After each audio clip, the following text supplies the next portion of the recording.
April 29th, 2025, beginning at 5:35 p.m. Can I get a roll call? Chair Fleming, Here. Vice Chair Thompson, Here. Member Beamer, Present. Member Stewart, Here. Member Wilson. A quorum is present. All right. Mr. Wilson, you want to join us? You want to lead us in the Pledge of Allegiance? To the flag of the United States of America and to the republic for which it stands, one nation under God, indivisible, with liberty and justice for all. Thank you, sir.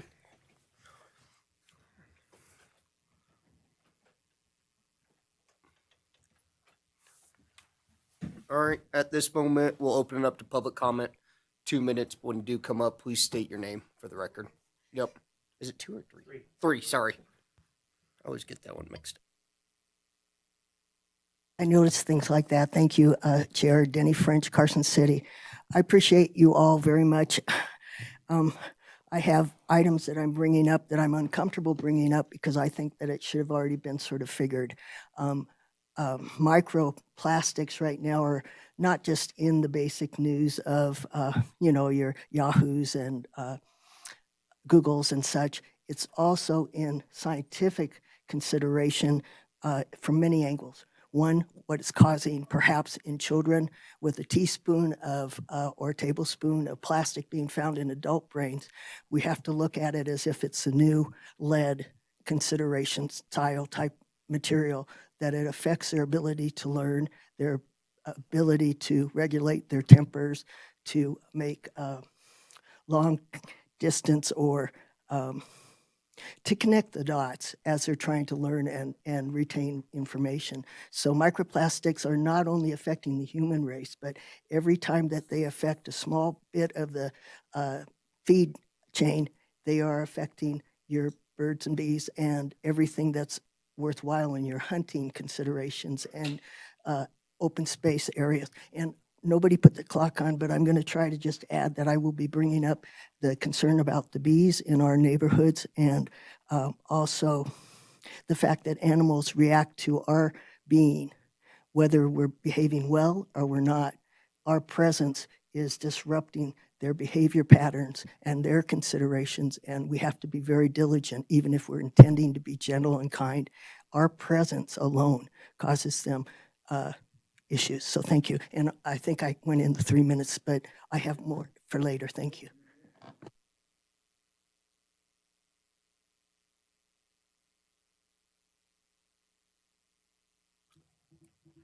All right. Sounds good. We'll move on for possible actions to approve the minutes from the March 4th, 2025 meeting for the Carson City and April 2nd, 2025. Mr. Chair, I've reviewed the minutes, and I would move to approve the minutes as written. Here's a second. I second that motion. All in favor, say aye. Aye. All opposed, unanimously pass March 4th and April 2nd meetings.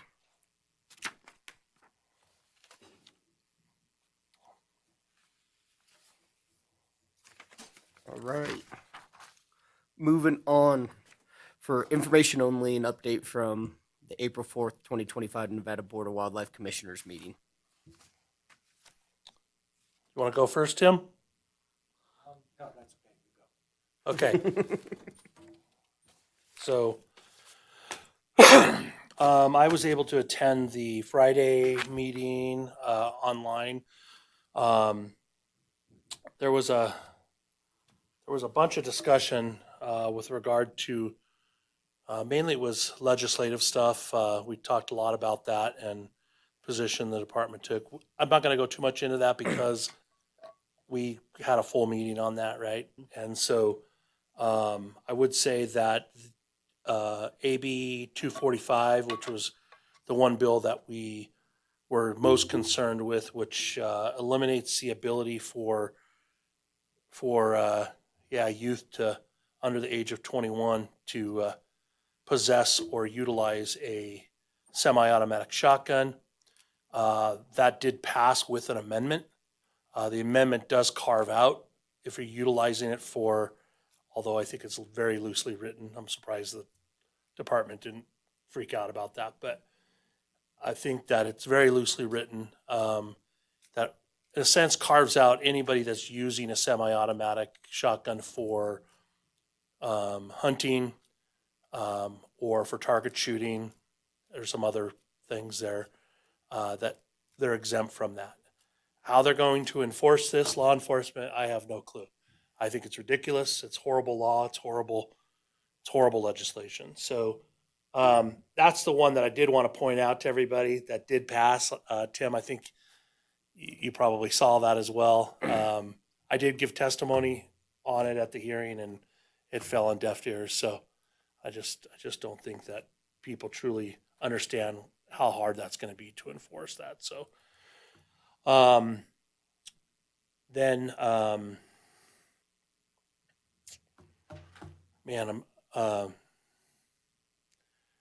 other points of the meeting, we talked about the coyote calling contests.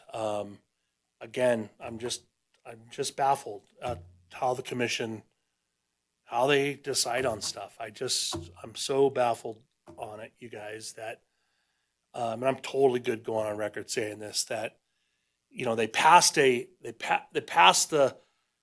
what came out of the committee for coyote contest. They passed it, right? And they took action, they passed it, and asked the department to come back, Department of Law Enforcement, to come back with language that would be, draft language to be able to create this regulation, if you will, right? And what they came back with was options of how you could go about it, doing it, which isn't what the commission asked for, but it is what it is. And they went down this whole different avenue of possibly requiring like a special use permit to be able to hold the coyote calling contest, and which is totally outside the scope of what we do for other entities that hold contests that actually involve regulated wildlife, right? Like big game, like the big buck contest and the chucker contest and fishing derbies and stuff that's actually regulated. Coyotes aren't regulated, right? And so I can't believe that they went down this avenue of trying to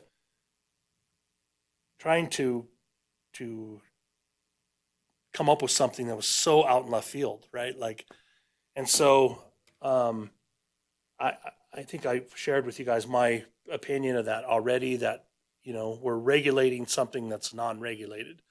And I just think it's, again, bad regulation, just bad stuff, man, to consider. And so the department said, okay, we want you to go back, law enforcement, and we want you to actually bring us draft language like we asked, right? And so what you see today is what they came up with, which, again, okay. It still involves having these special use permits, which I just don't understand that. We had action. And so there was a lot of, I think, upheaval about that. I know the cabs weren't too happy about that. And again, it's one of these times where, the commission gets advisement from all the cabs on something, and they make a decision that completely contradicts what every cab came back with. You know what I mean? And so I wasn't too happy about that.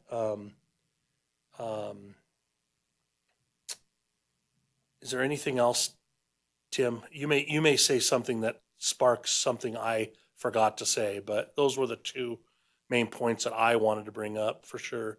Yeah, they spent a lot of time going down a rabbit hole Oh, with the geez. coyote contest. That just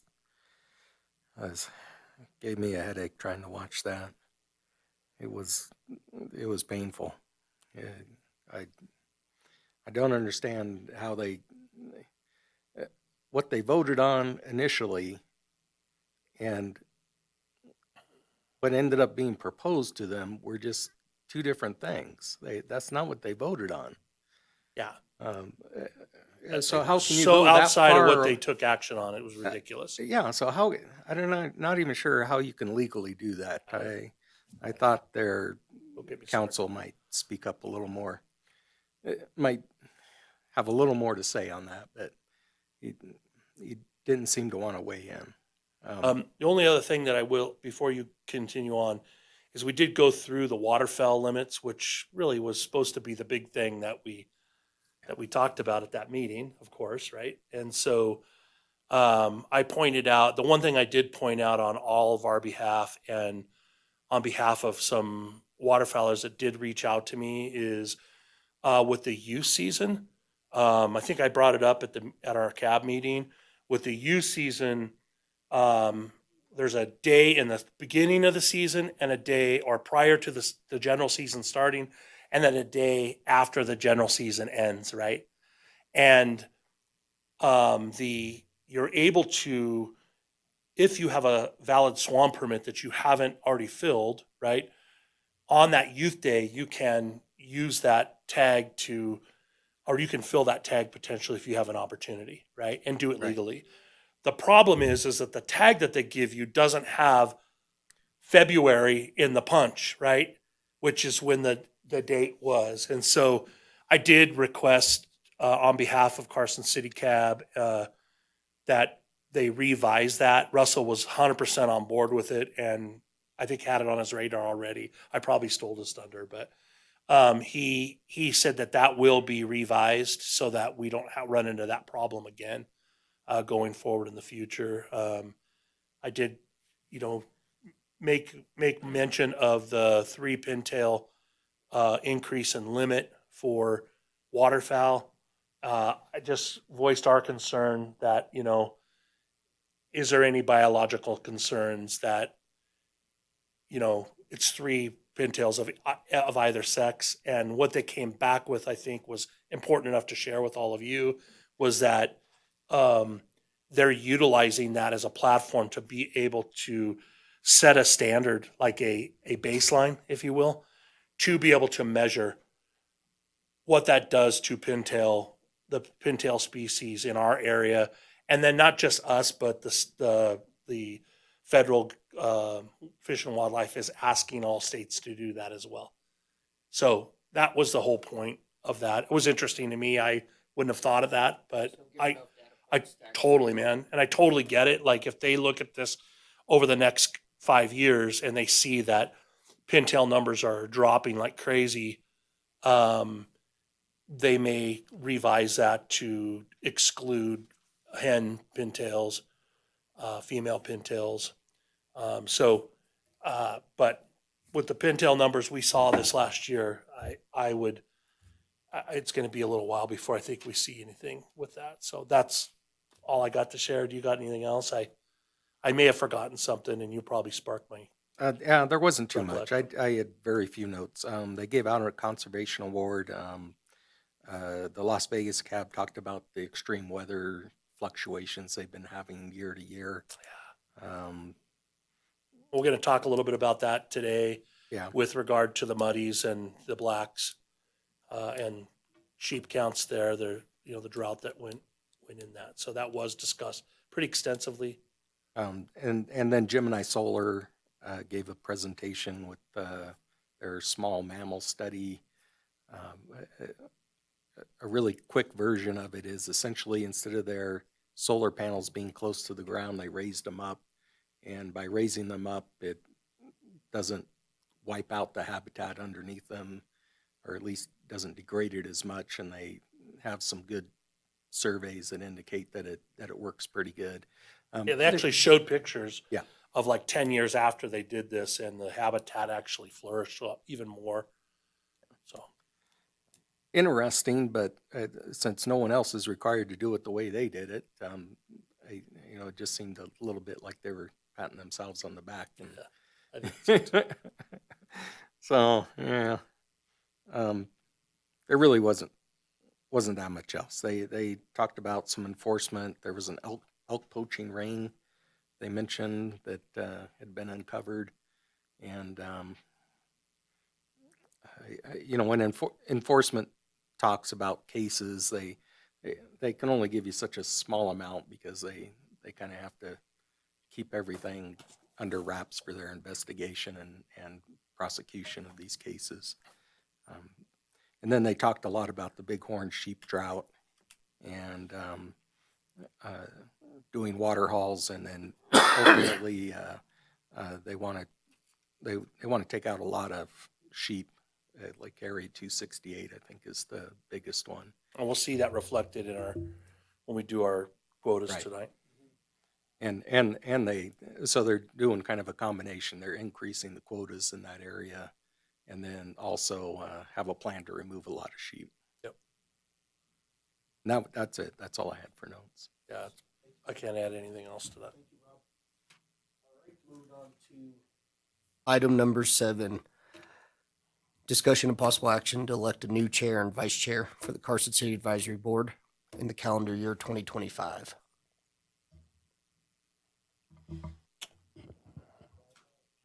So I would move to nominate Danny Thompson as the chair.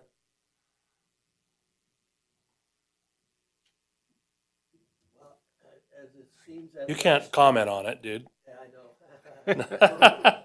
I'm just joking. Go ahead. No, I was just gonna say, what represented last year, I was working out of state pretty much from September to February.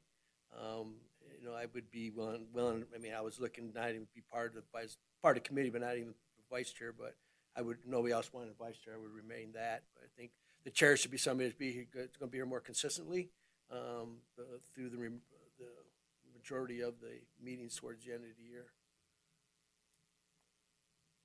Okay, I rescind my motion to I appreciate. appoint Danny I Thompson, appreciate it. our Thank vice you. chair, as chair, and open it up to the rest of the floor. Rob, how do you feel about leading us? I've done it multiple times, and I'm happy to do it if nobody else wants to, but certainly want to give everybody else the opportunity to lead that way. Corbett has done it the last 2 years, so, but I agree with Danny. We need to have somebody that's gonna be able to attend a More majority of the consistency, meetings. And Once September comes around, I'm gonna be. yeah, I know. Well, I know you're here, not only consistency, but then you've been pretty active in speaking up to the regular commission as well, which is appreciated. I appreciate that. And I think you do a great job. I would like to nominate you, but unless you're completely against I it. would second that nomination if you. Oh, threw okay. down I was gonna Rob defer to Kirk to see if he wanted that opportunity, but I would accept that nomination if that's Then the case. I'll make a motion to nominate Rob Beamer for chair. Do I hear a second? I'll second. All in favor, say aye. Aye. All right, all opposed, say nay. Rob?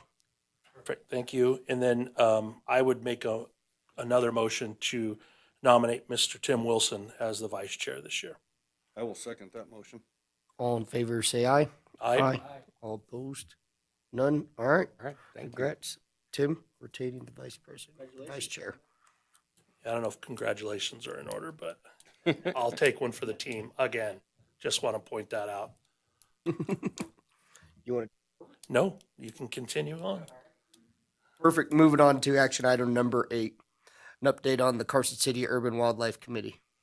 So if I may, Mr. Chair, so we haven't had very much movement on this, and I'm a little bit displeased at the fact that we haven't seen very much come out from the department on, things that like seminars and stuff for urban interface and urban wildlife, right? And I need to get with Zach Campbell, and we hired a new urban wildlife, Western Region Urban Wildlife. That's not you, is it? Okay. What is your name? Becca. You're all right. You two are together. Gotcha. You told me about Becca. Yeah. He said all good things about you, by the way. Yeah. And so I do need to try and get in touch with this new gal. I didn't want to bombard her when she first started out. You know what I mean? I know she had some stuff going on. So that being said, though, Mayor Bagwell and the commissioners the Board of Supervisors of Carson City, I know that they took action that they wanted. They gave us direction. They wanted to have either a month or a week or something that was dedicated to urban wildlife here in Carson City, since we have such a diverse amount of urban wildlife, right? And so, and just mainly to bring education awareness to the citizens of Carson City on how the different resources that are available for managing urban wildlife, right? And so, given the fact that we're coming into spring, I'll make it a point to get together with Zach Campbell and the new gal, Western Urban Wildlife. I don't even know her name. Do you guys know her name? True. Okay. All right. I'll make it a point to get with her and Zach and see if we can't come up with some sort of a proposal to give to the Board of Supervisors and to the mayor on electing a week that, hey, this is, or a month or whatever they want to do to dedicate it. But we'll do that. As far as urban wildlife goes, right now we are, of course, spring's coming. Things are coming out of hibernation, right?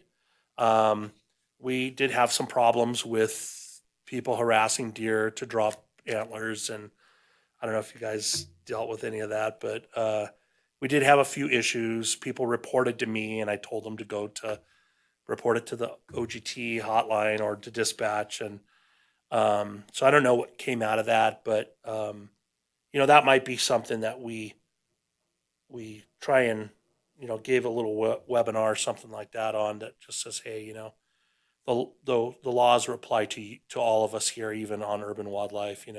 Can't be going around the Capitol grounds trying to throw rocks at deer to try and get them to knock their antlers off, right? Which we saw. And so, it was interesting. And so, so that's about all I have on that front. I did take a group of youth out on the Riverview Walk, and we went and identified different waterfowl species, tons of wood ducks down there, which was great. The kids got to see that. We picked up a rubber boa, which was interesting, pink rubber boa. I don't know if you guys ever seen that. And so it was interesting to see that. The kids went haywire over that kind of stuff. And so, and then they saw a mountain lion mom and 2 cubs coming out of a culvert in off of Buzzy's old place out there. And I had the spotting scope, so we got to set up the spotting scope. And for some reason, I left my scope, my camera attachment, so I didn't get any pictures, which sucks. But I figured you guys would really like that if you would have seen that. But yeah, a mom and two cubs who were coming out of a culvert. Apparently, something pushed them out of there. So it was interesting. Pretty rare to see that kind of stuff. And so all the kids got to see that. And of course, thought that was the coolest thing. Can we go up and pet it? I'm like, oh, gosh, let's talk. Right. So that was a lot of fun. Other than that, that's all I have to report.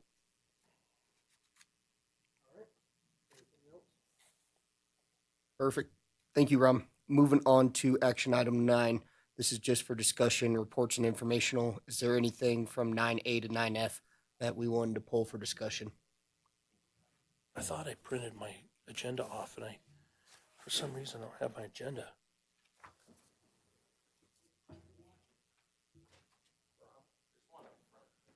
Oh, here, I got Kirk's here. If we could pull 9C, I'd like to talk about that. Thank you, Mr. French. Appreciate you. If we could pull 9C, I would like to just say one thing about that. Everything else I'm good with.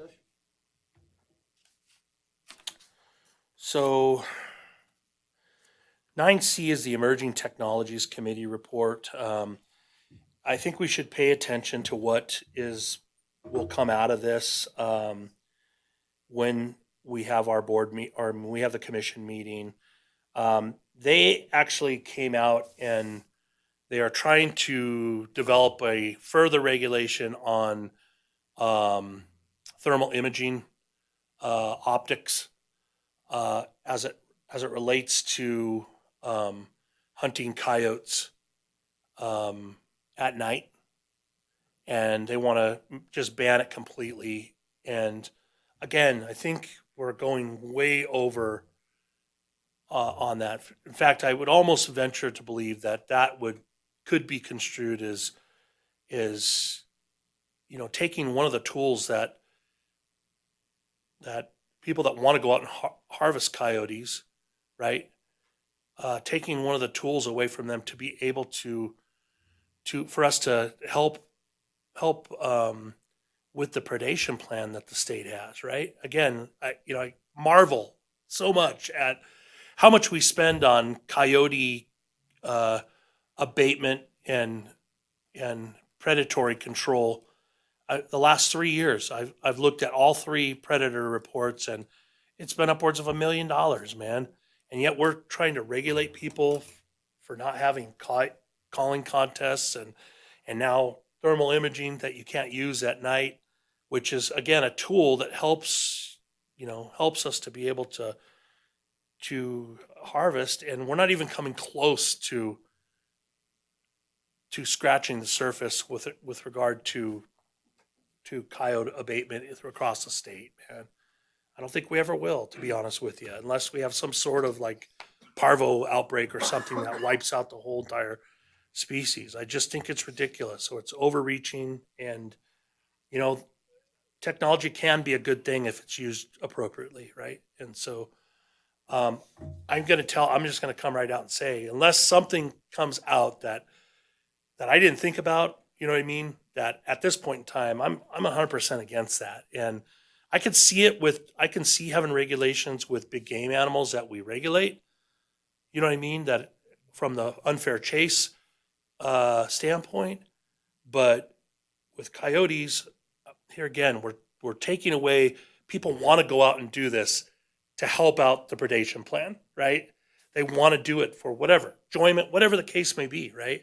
But the fact is it helps the predation plan, and we're taking those tools away from them potentially being able to do that. And so I would ask the board to pay attention to what is said at the meeting under the Emerging Technologies Committee report. I think this is not going to be the last time we talk about this. That's why I wanted to bring it up and call it out. But again, we're going to have to,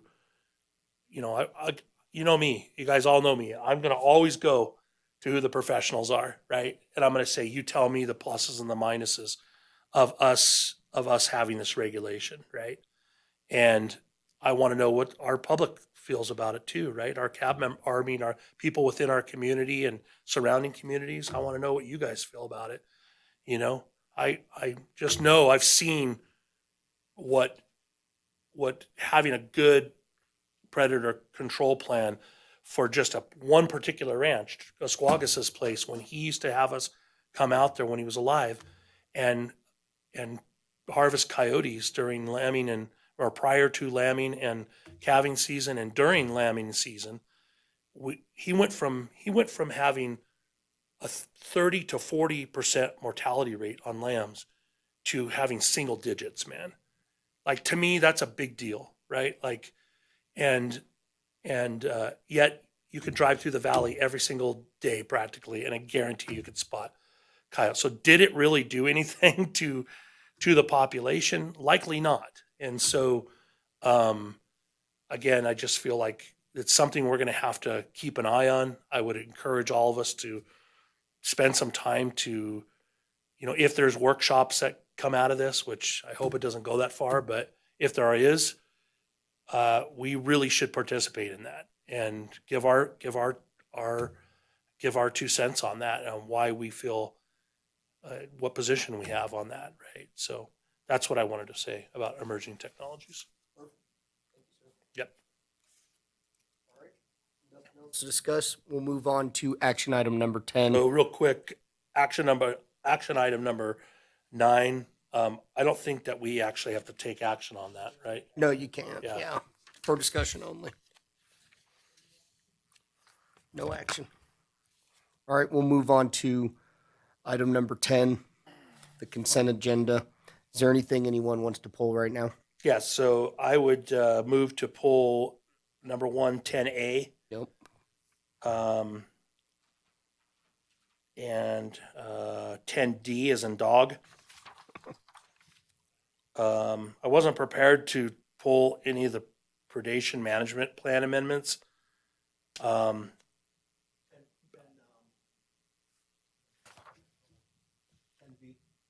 You want to do 10B? Okay. Okay, 10B. And then, of course, 10F as in Frank. Yep. I would like to pull all those. 10A, C, and E. G. Oh, no, not G. I'd like to pull 10G as well. And 10H? And 10. Did I screw that up? I think I did. Yeah, So- you're thinking F was that. F's the release. Yeah. I do want to pull 10F, 10G, and 10H as well. So the only thing I would move to support is C and E. That's it. 10C. We're pulling D. What about E? E, yeah, E is in Ernie. Yep. All right. Perfect. Before we dive into A, B, D, F, G, and H, do I hear a motion to support consent agenda items 10C and 10E? I move to support those. Do I hear a second? I second. All in favor, say aye. Aye. All opposed, say nay. All right, 10C and 10E pass unanimously. All right, we'll start with 10A. And I did get an email on this. Did you guys get an email as Yeah, well? we did. And Okay. All the emails?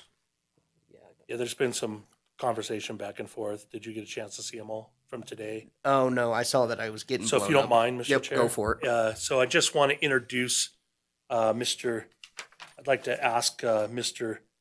Cody Knight to come on up, and anybody else that he's going to use to present. Cody reached out to me, and I just want to tell you, Cody, what you did is exactly what everybody should utilize the cabs to do, right? And I appreciate you taking the time with me to go over everything. And I think that what you're proposing here, to me, seems reasonable. I want to allow I'm only one vote, right? But I do want to allow the rest of the board to hear your presentation. I understand the Washoe cab only gave you 5 minutes or some crap like that, or whatever it was. You got all the time you want with us. We're going to give you that time. And so, but I did make the request to Chair Fleming and Vice Chair Thompson, along with our clerk's office, to allow Cody to come and present his presentation to us. So we have the opportunity to ask questions and prepare us for our recommendation to the commission on your behalf, of course, whether it be, support, neutral, or against. So if you're cool with that, Mr. Chair, if you're cool with it, I'll turn the time to Cody to present. Yep, we got Attorney Green. Oh, okay, good. So Cody Knight. All right. So Cleve Dwyer and I have put this, sort of organized this hound hunter permit. So both of us spend quite a bit of time on the mountain. I'm roughly about 120 days a year on the mountain. He's around 250. So we're starting to see quite a bit of movement as far as non-residents throughout throughout the borders. What's the second gentleman's name? Cleve Dwyer. Is he here? He's not. No, okay. He's presenting in Elko. right Perfect, okay. now. So what's really fueled this is Utah, how they've changed it to where a lion is now the same as a coyote. Those guys in Utah, the houndsmen, which I'm speaking about, are starting to run low on lion numbers. So they're coming over on our side. And this is mainly Ely, Lincoln County, Elko County. It's mainly the northwestern border where we're having the most interaction as far as too many houndsmen of what we feel compared to resident houndsmen. So in Idaho, since the 90s, they've had Idaho hound permit, and basically you're required, if you're handling dogs to pursue lion or bear, that you have to have a hound permit. And so they started out with 40 non-resident hound permits. They're up to 70 now. Montana just implemented a hound permit in 21, and this was due to the amount of non-residents coming over. They did have a lot of non-residents that were illegally guiding there. So that was one of the reasons they also implemented this. But also California, we can't hunt there too. So we do have a fair amount of Californians that come over, but they're not necessarily harvesting just because it's illegal for them to take it back. Arizona doesn't have any type of hound permit right now. So what we're proposing is a permit system. It's not excluding non-residents. It's just better management. And as houndsmen, we see what's going on throughout the state, so we don't want to go down the wrong road of actually reaching our quota every year, which granted, we do need to harvest more lions, but we need to be responsible about it. So what we're proposing is create a non-resident hunting zone. It's not in the original petition, but we've been going around to the cabs. So we're getting quite a bit of good feedback. So what we need to start doing is forcing non-residents to go to other areas besides Elko County and Ely and things like that. And are you doing like a tiered type approach, or did I read that right? It's like, there's 3 different zones. Originally, I was saying 3. If we want to go back to the original where it was 5, that would be fine too.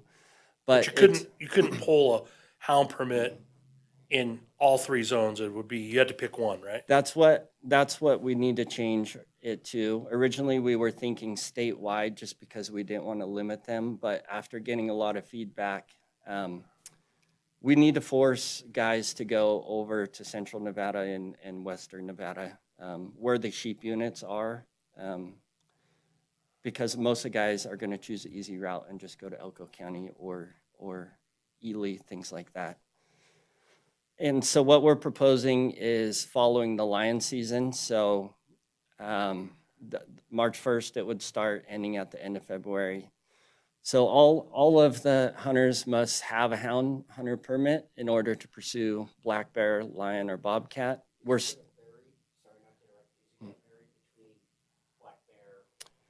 Don't, one overarching for resident and for bear, for those that draw a bear tag, we want to make it so that they can still purchase the hound permit, even if you're a non-resident, because there's only 5. So we feel, as a houndsman, that's sort of like drawing a sheep tag for us. So we don't want to cut those guys out that are non-resident that draw it. So we felt, why not just make it over the counter, and then they can use dogs to pursue during the bear season. But as far as residents, we would just keep it all under one to make it easy. And what we're proposing is $30 over the counter for residents, no limit on the number of permits. Still keep us at 2 lion tags per season. We're proposing 40 statewide.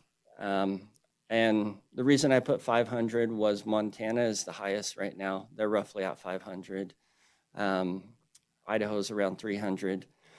But I do think what would be beneficial with cutting down the number of hound trucks on the eastern side would be to cut these non-residents down to 1 lion tag, because technically you cannot, if you're by yourself, you cannot pursue a lion without a valid tag with you.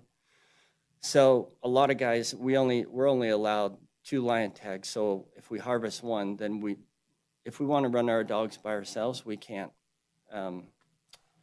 fill that last tag really.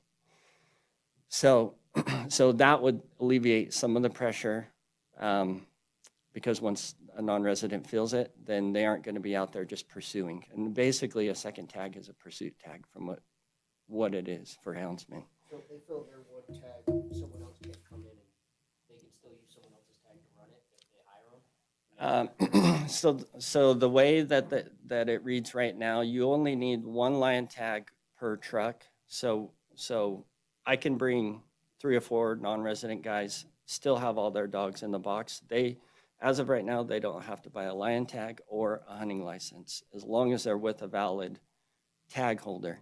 So the hound permit would somewhat fix that, because now they would be required to have a hound permit because their dogs are there pursuing game. That's having 1 buddy that lives here that gets his other set of buddies in. Yeah, and regardless if we don't decide to go, if everyone doesn't think that we should go down this road of the hound permit, I would like that to be fixed, because anyone that's out there catching is technically pursuing game, and you shouldn't be able to have your dogs there without even having to buy a hunting license. So I don't think that's fair. That's how they have it in New Mexico right now, but even in Utah, so if you draw a bear tag in Utah, you're allowed to go with another houndsman that drew a bear tag, but you still have to buy a pursuit tag. So you still have to buy some type of tag to pursue. So I would be open to that, to making non-residents buy a pursuit tag if they don't have a tag. But, this whole hound petition has brought up a lot of valid points, so we're trying to make the best of it. And I think your presentation continues on and probably touches, I think it Yeah, it touches on does. some of the things we're asking, but Perfect. appreciate you We can, if continue we have on. enough time, I'll just keep going. So. You got plenty of time.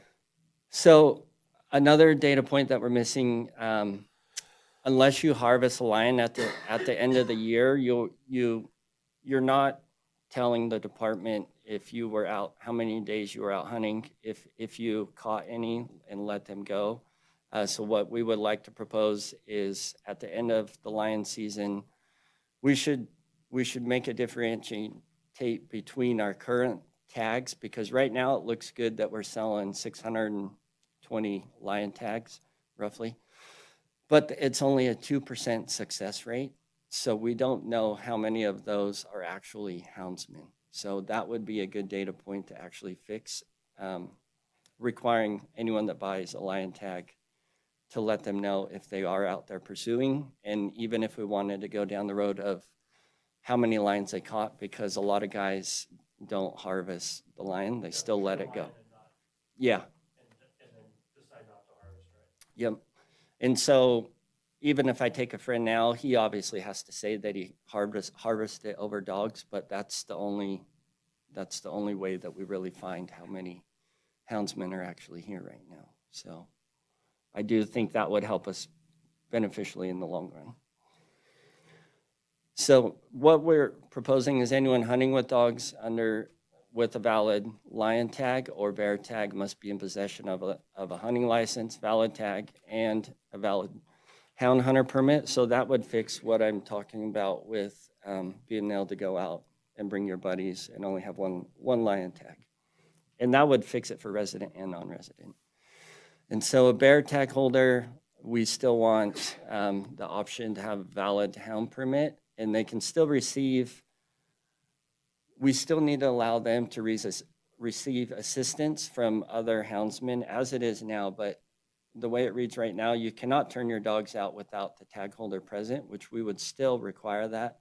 But we're just asking that anyone that is helping the tag holder with dogs still has a hound permit.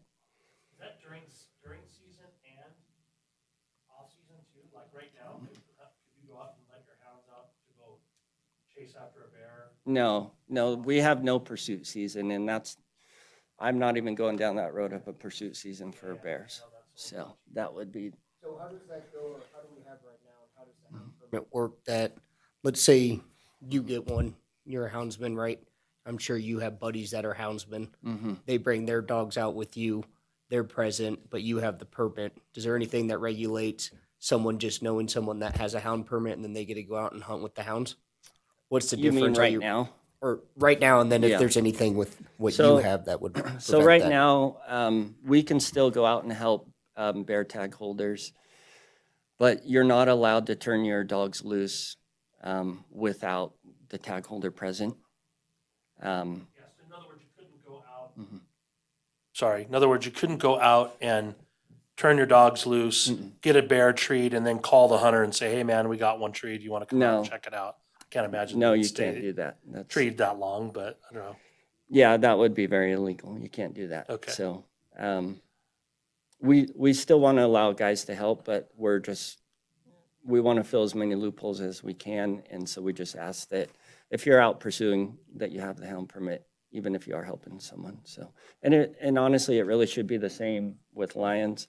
While we don't have any canned hunts, but you shouldn't be able to turn your dogs out and then have a hunter come, even if you aren't, paid or not paid. So, Can you do that now? no, you can't. It's considered a canned hunt, as far as I understand. So even outside of season, you wouldn't be able to do it. well, lion is year round, but as far as I read Oh, it, wait, is it year round? There's no Uh-huh. season on it? Yeah. I didn't know that. yeah, 24/7 for lion, which is awesome, and I want to Yeah. keep it that way, So, granted, a lot of people don't hunt all night, but sometimes you start at 2 a.m. during Love the it. summer, so that Yeah. needs to stay. And what I just went over, just dogs can be turned loose. Dogs cannot be turned loose without the tag holder present.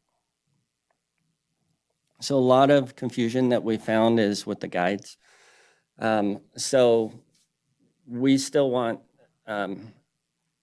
non-resident master guides to still be able to come here because we do not want to mess with their business because that would be illegal, we did find out. So master guides must be licensed in Nevada. Hound permits are non-transferable. And what we're thinking is trying to limit it to one hound permit per vehicle, just so that it can't be shared between multiple vehicles. So what we decided is any type of sub still has to have a hound permit, resident or non-resident. And so there are some sub guides that are non-resident that help out some of the master guides. So what we came to the conclusion would be, let's still allow those non-resident subs to come over and help the master guides, but why don't we only let them hunt if they have a valid client? Just because otherwise you're going to see an influx of non-resident subs just getting the permit, being able to come over here and hunt without clients. Now, if that was the case, if it was a sub guide that was non-resident, right? But they were hunting under a resident guide, they would still be obligated to pay the $500 non-resident sub-guide fee. That's what, originally what I was thinking is you would be able to work under the master's hound permit, but the residents were upset about that because they feel if we have to pay for it, they should still pay for it. So I would like to fix that in the petition at the end of all this. So Okay. I think it's fair enough, and we would just build it into our guiding fees, so. And so once this is implemented, you know, there is a lot of talk with, well, it's happening with trying to remove lions off the landscape. So instead of, obviously, we still have to pay some money for government trappers, but why don't some of these so-called overpopulated units, why don't we do it similar to how a landowner tag is? So we pick out that area and you say, hey, we need to have another 30 or 40 hound permits in this area. So then you can actually force guys that haven't drawn it to be able to go and just hunt lions there, because most of those guys, if they're going there to specifically hunt just that unit, then that might actually be able to help cut down on some of these wildlife services fees and just overall help manage. And honestly, I would be open. I'm not saying I propose it, but houndsmen need more lion tags to be able to help you guys. So if it is for certain areas, instead of just sending government trappers there are plenty of us that would still go help and harvest more lions there. We just need more tags. So, but you would have to kind of make it zone specific, so it's just not statewide. And what I said earlier, which is creating the three non-resident hound zones, so this would help alleviate some of the pressure we're seeing along the borders and force them to come to central Nevada and the western side. And really, I think this also brings up some accountability as far as houndsmen. Again, we all don't want to have to carry more regulation, but if we see things, 2 to 5 years from now, if we continue where we're at, we don't want to have so many houndsmen on the landscape, and we want to prioritize Nevadans. And really, this also helps create more revenue for the department. And then also, there are some people who have said that Idaho is easy to go back and forth. So we've heard guys hunting on the Bruno River might harvest lion there and then just go check it in Twin Falls instead of driving, five hours to Elko to check it in. We've also heard that along the eastern border. While I don't have any hard evidence that anyone's been prosecuted, that part's hard for me to get. I do know of some houndsmen that have turned in guys, but it's easy for these guys to go over and check a lion over there, so I don't think that our quota is perfect. So roughly about 20,000 if we stick at 40 non-resident permits, 6,200 in license fees, and 4,160 in resident lion tags, and roughly just what we're guessing is 9,000 in resident hound permits. And this money, obviously, we don't have an answer exactly where it can be used, but it could be used for more GPS collaring and even more studies throughout the state, because we've only had a couple studies in Nevada. And then also lion check-ins, there are some areas that if we had more check-ins, I think that would be easier for guys to not have to drive so far to check in lions. So that 72 hours. Right. Yeah. So, but, where we're seeing things like that is mainly on the Bruno. Why not just stop and jackpot if we had some system that could check it there, would be instead of having to drive 5 hours. So I'm sure there's some other stuff throughout the state.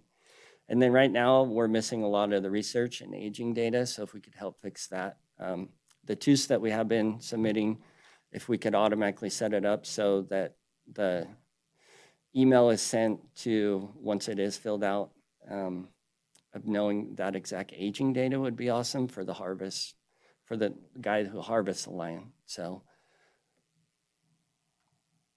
And so right now, 70 non-resident permits in Idaho at $301.75. Resident permits are $15, and if you have a hound permit, you can't use it for personal use if you are a non-resident guide up there. And so last season, Idaho sold almost 4,000 hound permits, but that number's higher because anyone that shoots a lion or bear over dogs is required to have a hound permit. So they also have quite a few more bears that gives opportunity than we do. So that's why that number's that much higher. Right now, Montana's at 80. They're roughly about 600 by the time you're done buying the license and your hound permit. And Montana does limit it to where you cannot assist others, and I wouldn't want that. So I still want people to be able to assist others as long as everyone has a hound permit. So You're saying in Idaho, so they don't want to have states, like you in Nevada, not want to have state, you can go up there and harvest your own hound, right? So if I draw the permit, I can go up there and you can harvest a lion and bear under that same permit. But I'm not allowed to bring anyone else with me that doesn't have a valid hound permit as from non-residents. But if a resident wants to hunt with me from Idaho, I can still go hunt with him as long as he has everything. And so I put Wyoming in here just because they have a pursuit season, but a pursuit season only is valid for residents, and that only opens up after our zone quota is shut down. So right now, some of the data, I did receive some more data as far as guided status and residency. I received that today, so I still have to review that, but the non-resident tag sales from 21 jumped up to 631. So granted, that could be how you guys made it easier to add on the lion tag, but we still don't know how many of those are deer hunters that are buying the tag and how many are buying houndsmen. So the 10-year average for residents for harvest is 104, non-residents is 52. That's why I felt 40 seems to be a reasonable number to start at. In the 23-24 season, so the resident harvest was 77, non-residents was 71. So that's 40% of our lion harvest went to non-residents.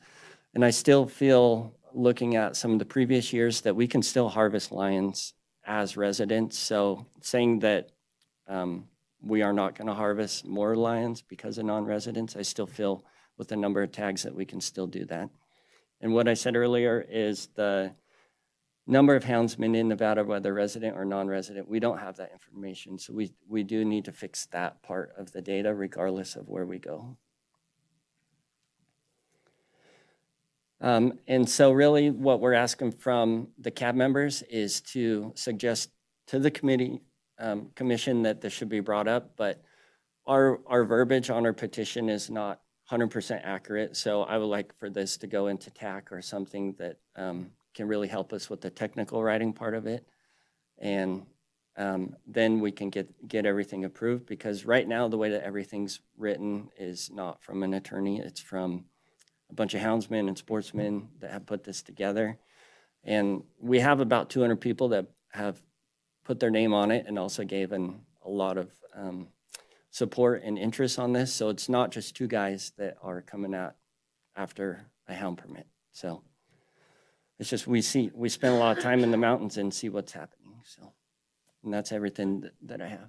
You guys are suggesting you would like to see this go to a subcommittee and maybe a workshop, right? Mm-hmm. To where Yes. we can all get at the table and you can be with commission members probably, I would assume.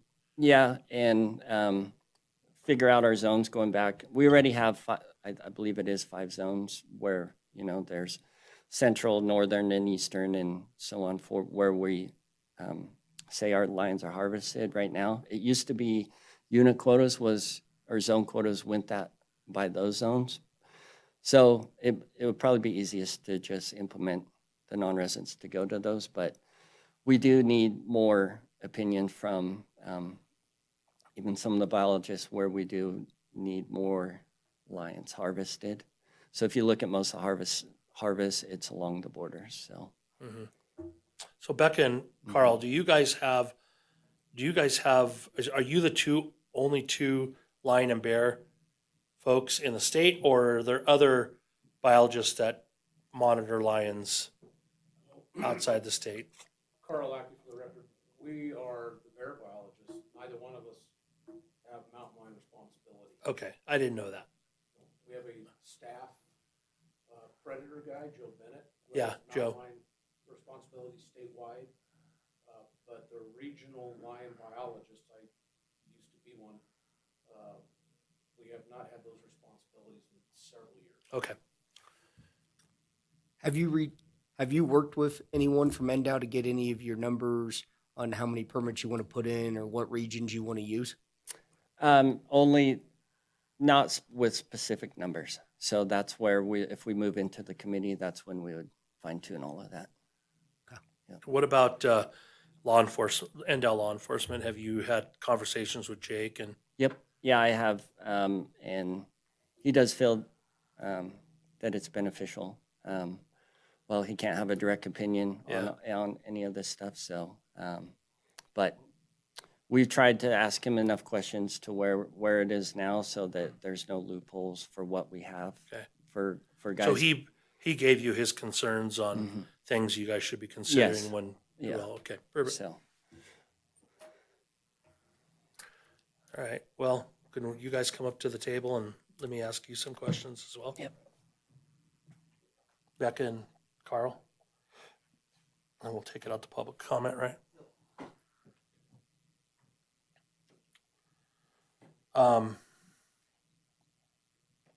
So I mainly wanted to know, from a biological standpoint, your guys' opinions on using hounds for bears and even lions, if you wanted to extend out to that. Understanding that whether it's ethical or not is very subjective, right? I think. And so my thought though is I feel like, I guess the premise I take on it and what in the houndsmen I've talked to, and the hunters I've talked to is it really does give the hunter a better ability, I guess, to be able to sex the animal, right? And make a good decision whether or not they want to harvest. I'm going to use bears for an example, right?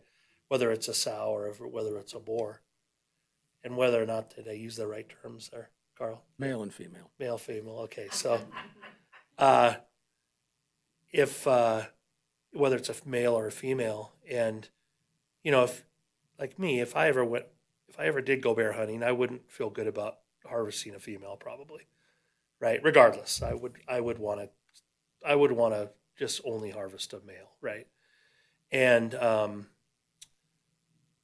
you feel like using hounds? Am I off base in my thinking there? Like, is using hounds, does it help with that? Do you think, or does it not matter? Give them some statistics. Go ahead. Becca Carniello for the record. I can only speak to the facts, but we have 3 bear hunt units in Nevada. And from the numbers that we have, we look at the percentage of people that use hounds per unit and then the percentage of females that are harvested per unit.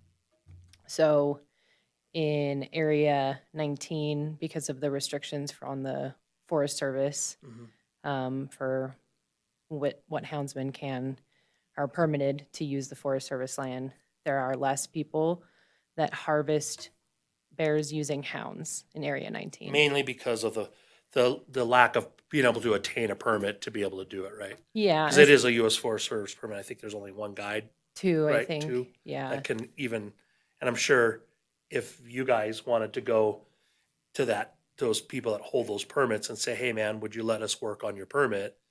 There'd be a pretty hefty price tag, or they'd say, no, you can't do that, correct? Am I understand that correctly? yeah, the forest permits are tough to get. Yeah, okay, No one wants to give it up. okay, sorry, continue Oh, on, no. Becca. Totally fine. And then in the other 2 units, there aren't those restrictions.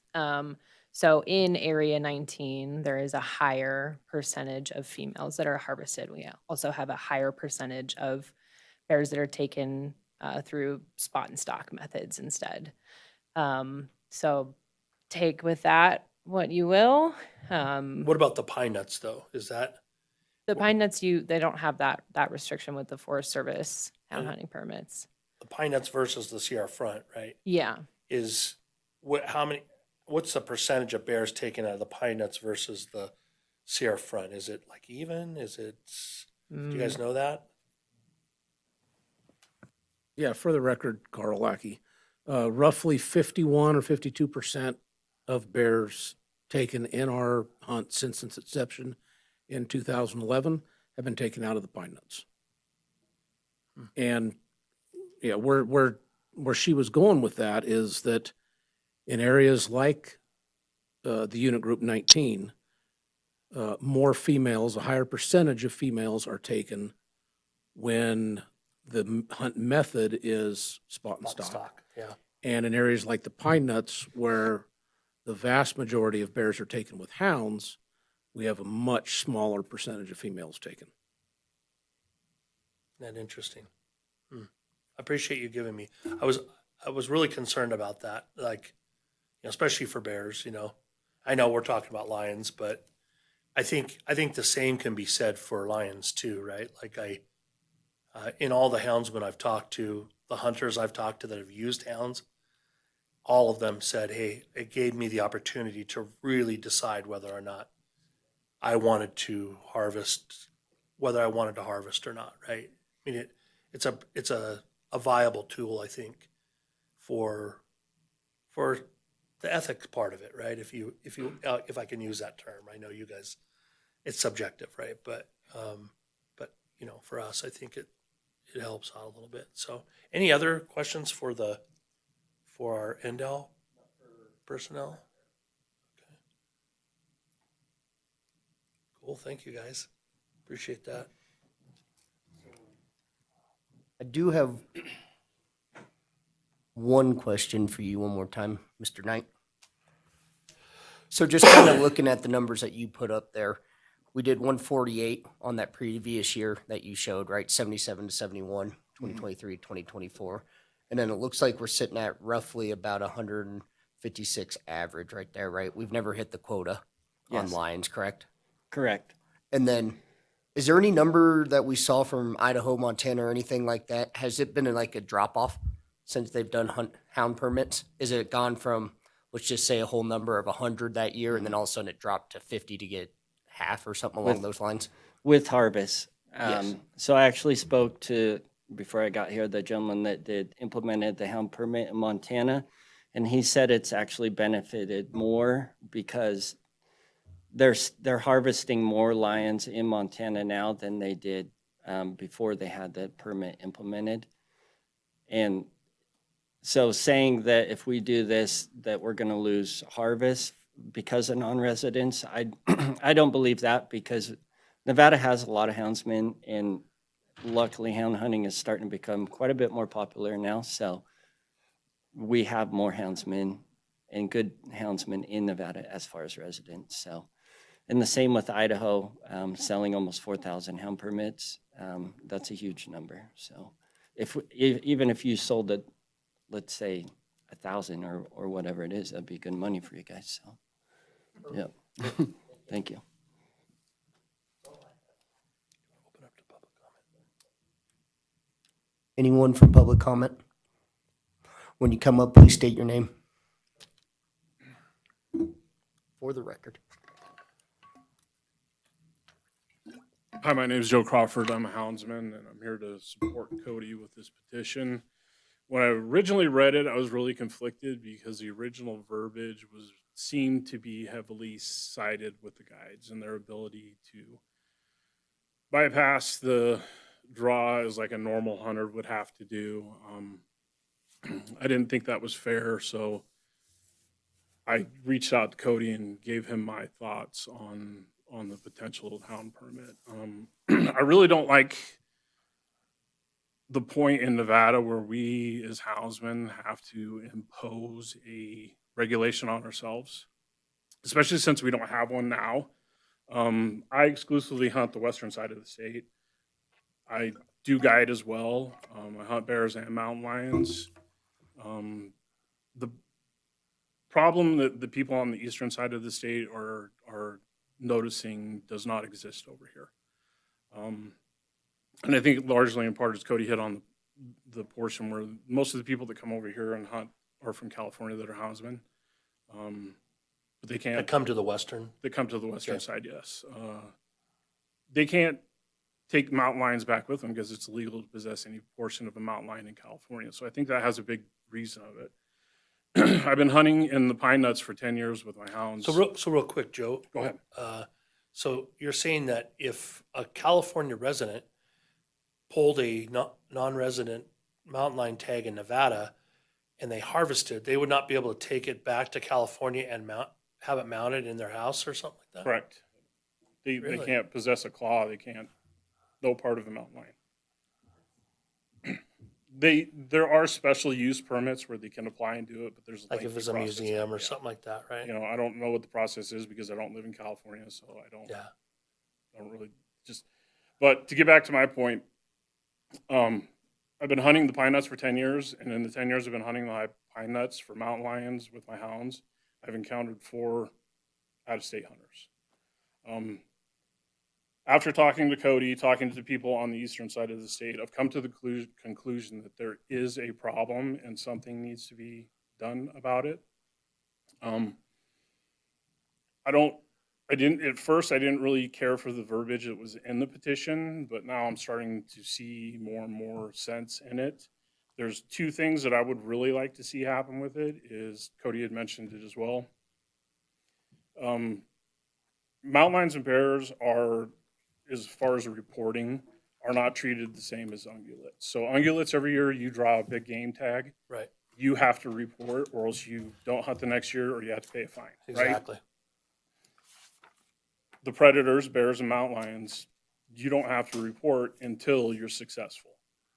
So with the slide that's up there right now, we're missing information where we can narrow down actually how many houndsmen are coming into Nevada, what areas they're hunting. All that information doesn't exist. We just have the raw numbers of 631 tags increasing, so on and so forth. So that data point is missing, to where I think it's important and it would be beneficial for us to get those numbers narrowed down. Not only would it help with the 40, it would give us a better data point to establish how many hound permits we should be giving out, because it may be there's only 20 non-resident hound hunters coming over to this side for bears and lions. On the eastern side, it may be 200. We don't know, because those are just raw numbers for the mountain lions. But, so I would like to see this cab recommend to the commission that it does go to a committee or a workshop process so that they can get the language in the petition ironed out. Okay. Thanks. Thank you, Joe. It's Joe Bennett, right? Crawford, I'm sorry, buddy. Any last public comment before we bring it back to the board? All right, well, my initial, yeah, go for it. I just gotta say, this is a heck of a presentation. I said, I'm just sitting here thinking that I'm like in my 3rd term on this cab. And I can tell you over the years, the amount of non-hunters and civilians coming in that do not want game pursued by hounds. And the very vocal, very small group, but as we've seen at the state commission, they have, for some ungodly reason, have sway over the commission. And I say that this is a benefit to your sport, or I guess to our sport, because being regulated and rather than working into shadows, working up front with regulations, I think it's prudent, and I think you're really advancing your cause, and I just want to give you kudos for that.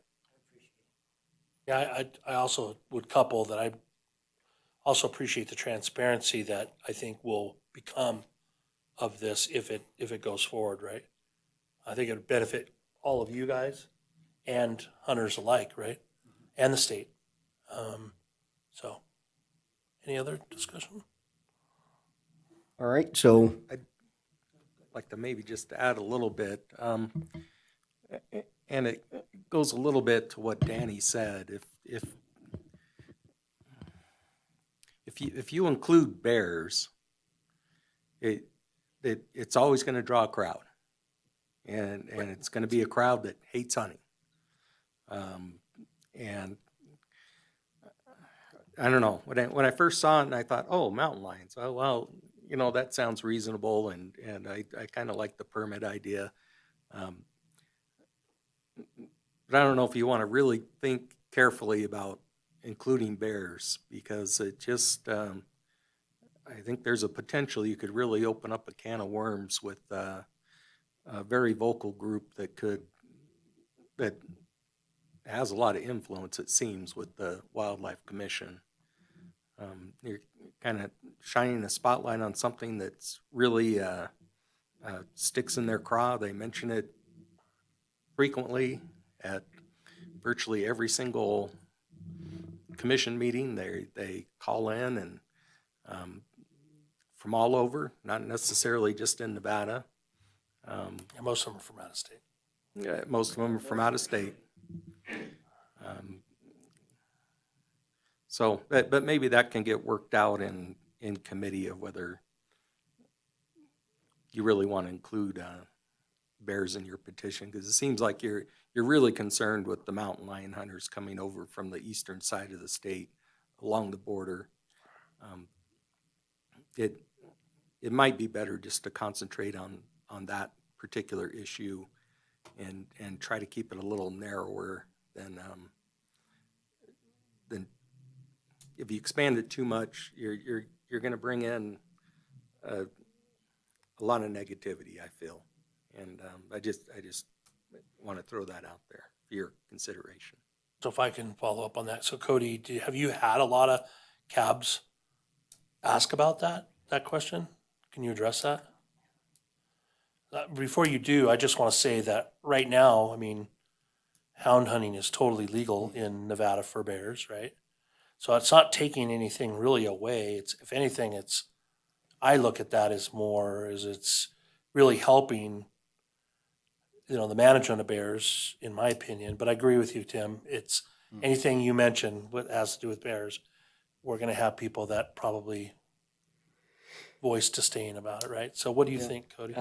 So Cody Knight for the record. So the reason that we do have bear in there is to try and fill the loophole of guys out there running with their dogs. You're the first cab that's actually brought up if we should remove bear on there.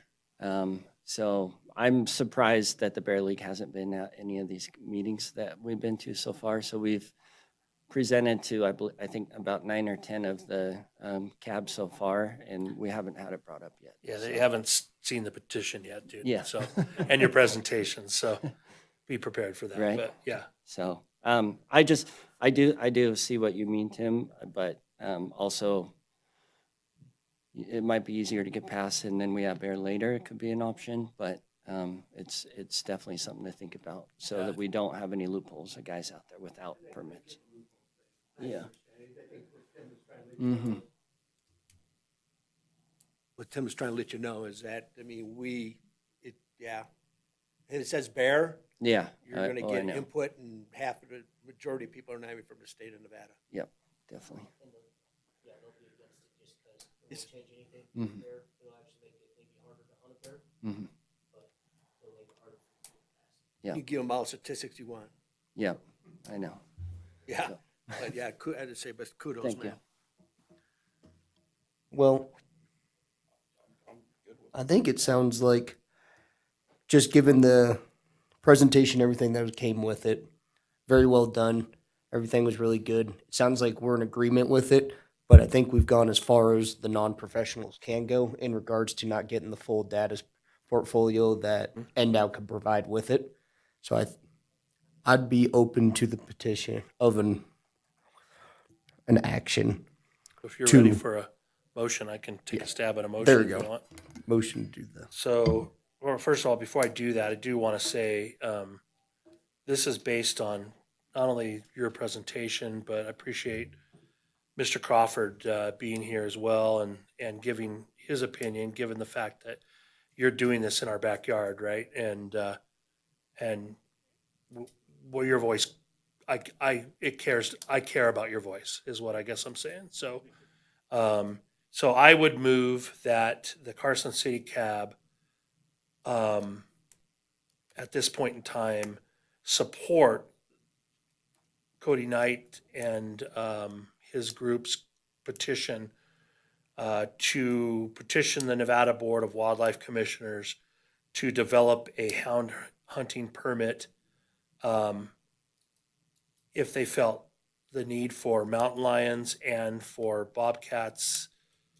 I'm sorry, for mountain lions, and if they felt like black bear was included in that, to allow for that. I wouldn't have a problem with that, but I would move to, at the very least, if they're not going to approve it, that we would support a workshop and it going out to subcommittee for further discussion and further work that we can all engage together on that, to see if we can come up with good language that would be a good CR that they could develop and make this happen. Is that how's that sound, Brianna? Is that good? Okay. I second that motion. All in favor, say aye. Aye. Opposed, say nay. All right, 10A passes unanimously.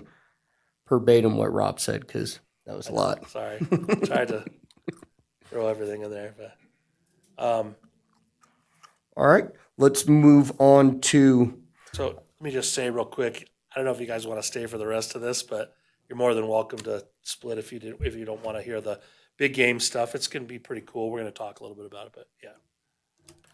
all right, we'll move on to consent item 10B, fiscal year 2025 predation management plan. All right, Danny. It almost Thanks goes a bunch, hand in Joe. hand what Cody had brought up in regards to assisting the state in relieving some of the funding going to predator management. Because regards, I just wanted to bring to committee that I would hope we could voice our opinion to support the movement of monies from different projects, and mainly to the more harvesting of mountain lions and coyotes within the management areas. They're proposing, they were coming up short on, mountain lions.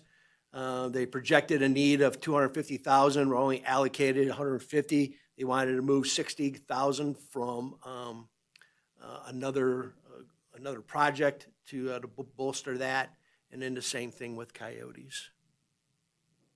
And that's all I wanted to bring up. Anyone else? Any conversation with that? So the amendment itself Yes. amends their original proposal. Is that correct? But they're shuffling money to increase the budget for predator control, both coyote and mountain lions. I just wanted to say we just support it. I would be willing to support as well. To support 10B as written. I make a motion to support 10B as written. Do I hear a second? I'll second. All in favor, say aye. Aye. All opposed, say nay. All right, 10B, it passes unanimously.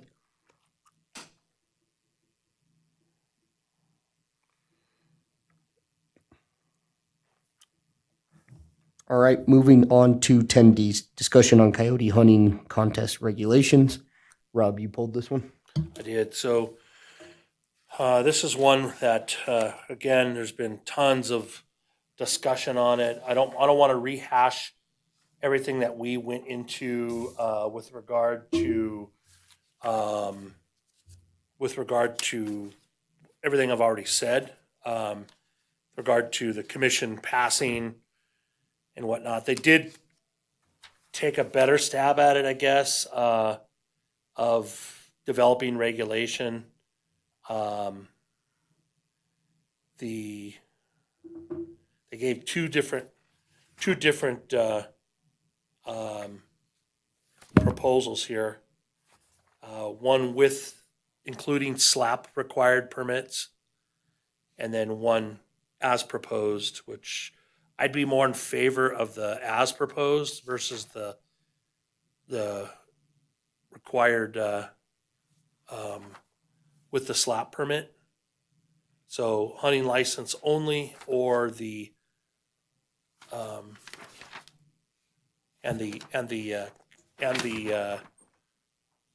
the season as well.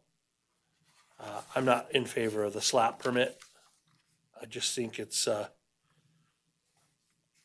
don't know. I just feel it's counterproductive to, and it's out of context with what we currently require from other entities that hold contests, and that's for regulated wildlife, right? Like, this isn't even regulated wildlife, and so we're going to make it regulated, it sounds like, but only during these coyote contests. It still remains unregulated for the general population. You're saying this is something normal, like this is As they're doing it. Yeah, that's my point. Is the commission already took action to allow for a season and allow for permits, that a permit is required, right? Well, the license for a general hunting and a general trapping. And general trapping, yeah. Yep. But then, And so the department, law enforcement came forward and said, we would also recommend that we require SLAP permits for enforcement. And I was like, well, help us understand your justification for that, because it's already in place. You know, their justification was, well, if you have you go out and you have somebody who's a group of guys that are hunting in a vehicle, and one guy's participating in the contest, but all the others aren't, does that create an unfair advantage, right? And I'm like, what do you care about that? What do you care? Are they violating anything? Like, that's for the event organizers to worry about, not you as law enforcement, right? I don't even know Like- necessarily what they want us to approve or disapprove on with this. So again, this is just, there's three different proposals here. There's one that creates that you have to have a SLAP permit, and that's mixed in along with a permit fee and having the licenses and having an organized event, right? And then there's one that's a required license and a SLAP permit. And there's the one that what the department went ahead and approved already. And that's just the license, hunting license only, So, where coyote hunting contest means an organized and sponsored competition, and an individual that will be participating in a coyote hunting contest is required to possess a valid hunting license and/or Nevada hunting trapping permit. Coyote hunting contest, there's a season for them. Dates are established from September 1st to March 31st. And the whole point of that was that's the time when most of the contests happen anyway. So helps. they figured that would be good, and it wouldn't limit those that wanted to go out and shoot coyotes throughout the year, right? But you would only be able to have those contests during that time. I mean, I get it with all the scrutiny on coyote calling contests from the emotional side of it, of people that don't like the idea of having these contests. What they fail to realize is the biological position on it, and that is that it still helps with the predation plan that we have here in the state of Nevada. If we have people that are willing to go out and do this for us for free, why are we paying $1 million a year to hire somebody to go out and kill them with helicopters, right? I just can't wrap my head around that. I just think that's ridiculous. And so I don't necessarily. it's not good fiscal sense. I'm a fiscal guy, right? That's what I do for a living. So I I think that we should, my personal position is that we support the hunting license only proposal, which at the top it's highlighted, those of you that have it. And that just clearly defines what a coyote hunting contest is. And it defines in section 2 that any individual participating in a coyote hunting contest is required to possess a valid Nevada hunting license or valid Nevada trapping license. That would include non-residents as well. They'd have to have a non-resident hunting license, right? And that the contest season dates are established from September 1 to March 31st. That's what the commission took action on, and that's what I think we should. We're not necessarily in a position to not support any of them, and it goes away. It ain't going away. Oh, yeah, I mean, I support it. I support the fact that, I mean, I guess we could take a position that, hey, we don't support regulating a non-regulated species, period, right? Where I'm at. But I would just offer you guys the argument that's made to that by George Forbush, who's the one who's really petitioning this, right? Along with, I'm not just saying him, like these guys. There's plenty of others that support that. His whole take on it is, listen, this has brought up so much scrutiny that let's meet in the middle on this thing. Let's be transparent about it, right? Let's establish this so that we can actually track it better, number one. Number two, let's if there's an established season on it, the anti-folks can't come back.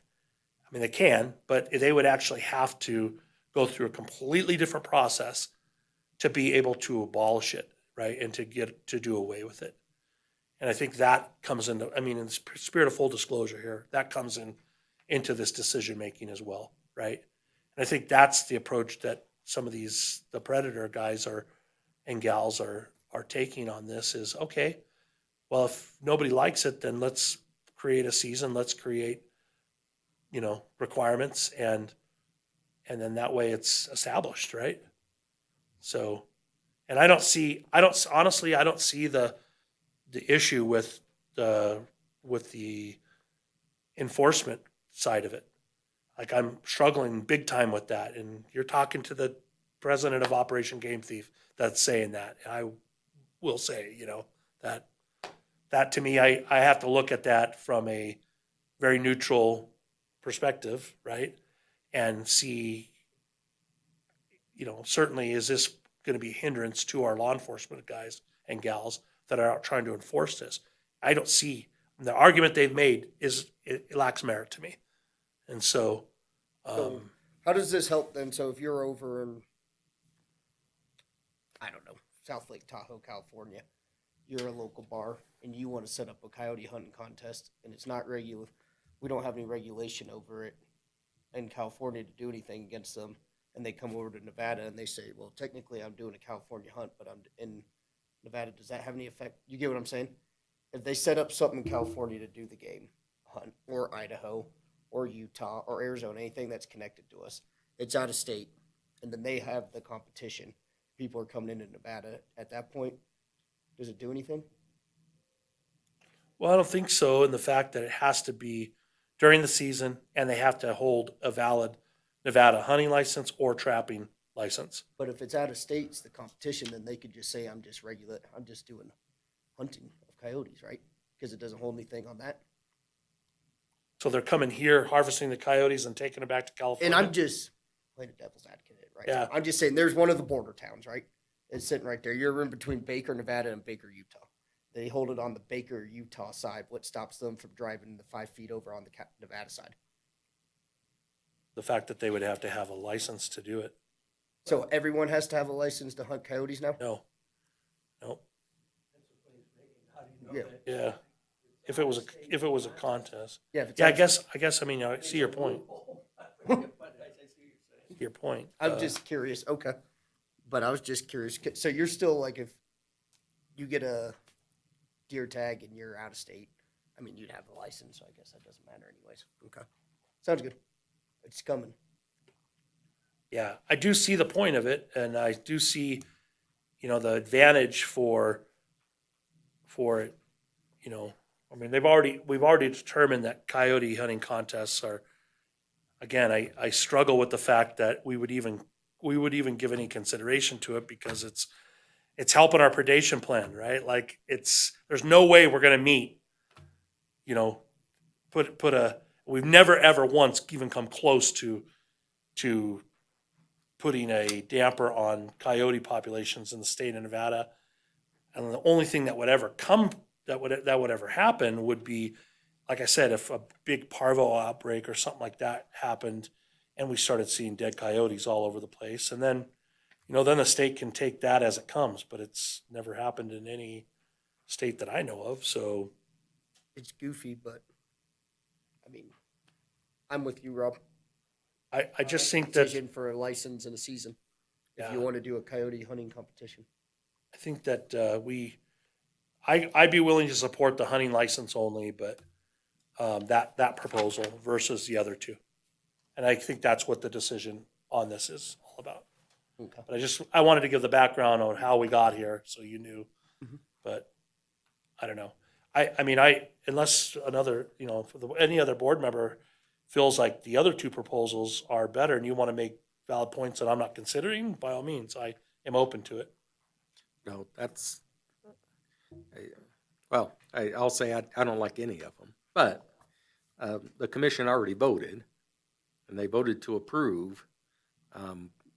Essentially, I think they called it number two, the decision number two, which is the one you talked about, which is highlighted hunting license only. Yeah. And that's the only one I would support. I mean, to do that, they're deviating their own action, right? If they go any further than that, I don't see how that's lawful, but who am I? I don't work for the AG's office, so. All right. I'm with everybody else. I'm not in favor of any of these, but the lesser of the evils is the hunting license or trapping license. Because at some point in time, if we don't do something, it's gonna end up in our legislature, and heaven only knows how those people Then are it's- gonna go. Yeah, then So at least there's something out there. Yep. All right. So I'll look for a motion to support 10D of the consent agenda items on the proposed seasons and licensings for coyote hunting contests only, nothing under of the slap. So I would just move that we support the proposal of regulations entitled hunting license only. All right. Do I hear a We second? don't support the other ones that they came up with. Sorry, you I'll guys. second. We're trying to In get favor, say aye. Aye. All opposed? Passes unanimous. perfect.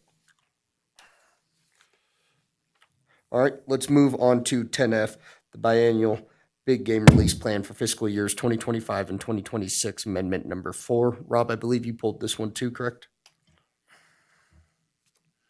I think I did it out of error, but no. This is Just to moving the sheep around out Yeah. of muddies. Yeah, so I just mainly wanted to make sure everybody understood, hey, this is what that is. And you'll see in the regulations, if you go to Unit 268, which I printed, that you'll see how that's going to change. I don't necessarily say we have to do it right now. We'll get to it when we do the next agenda item. But I do want to say that I do support this, and so and give the board any opportunity to make any comments on it is what that was the whole intent of me pulling it.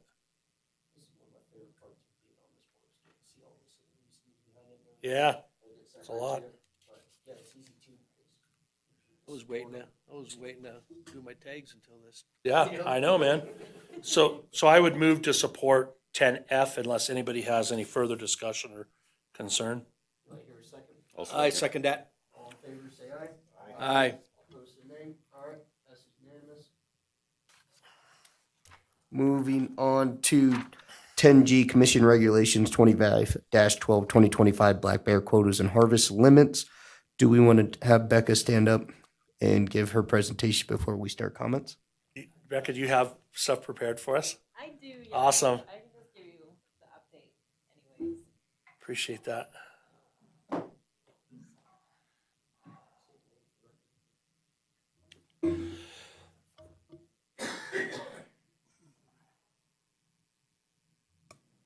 Becca Carniello for the record. So last year was a pretty average year for black bears. We had an average number of calls that came in that were human bear conflicts or incidents that were reported to us. A pretty average number of bears that were harvested in the hunt. Everything aligned with our, what is it, almost 14-year average now for the hunt. Was the amount of human interactions, was it mainly majority of them up in Lake Tahoe? No, a pretty good amount that we had in Carson. Really? Oh yeah, Carson, Southwest Reno was pretty Sweet. hot spot last year. Any good stuff that you can just share with us real quick, like breaking into houses and killing kids, anything like that? Nothing like Okay. that. We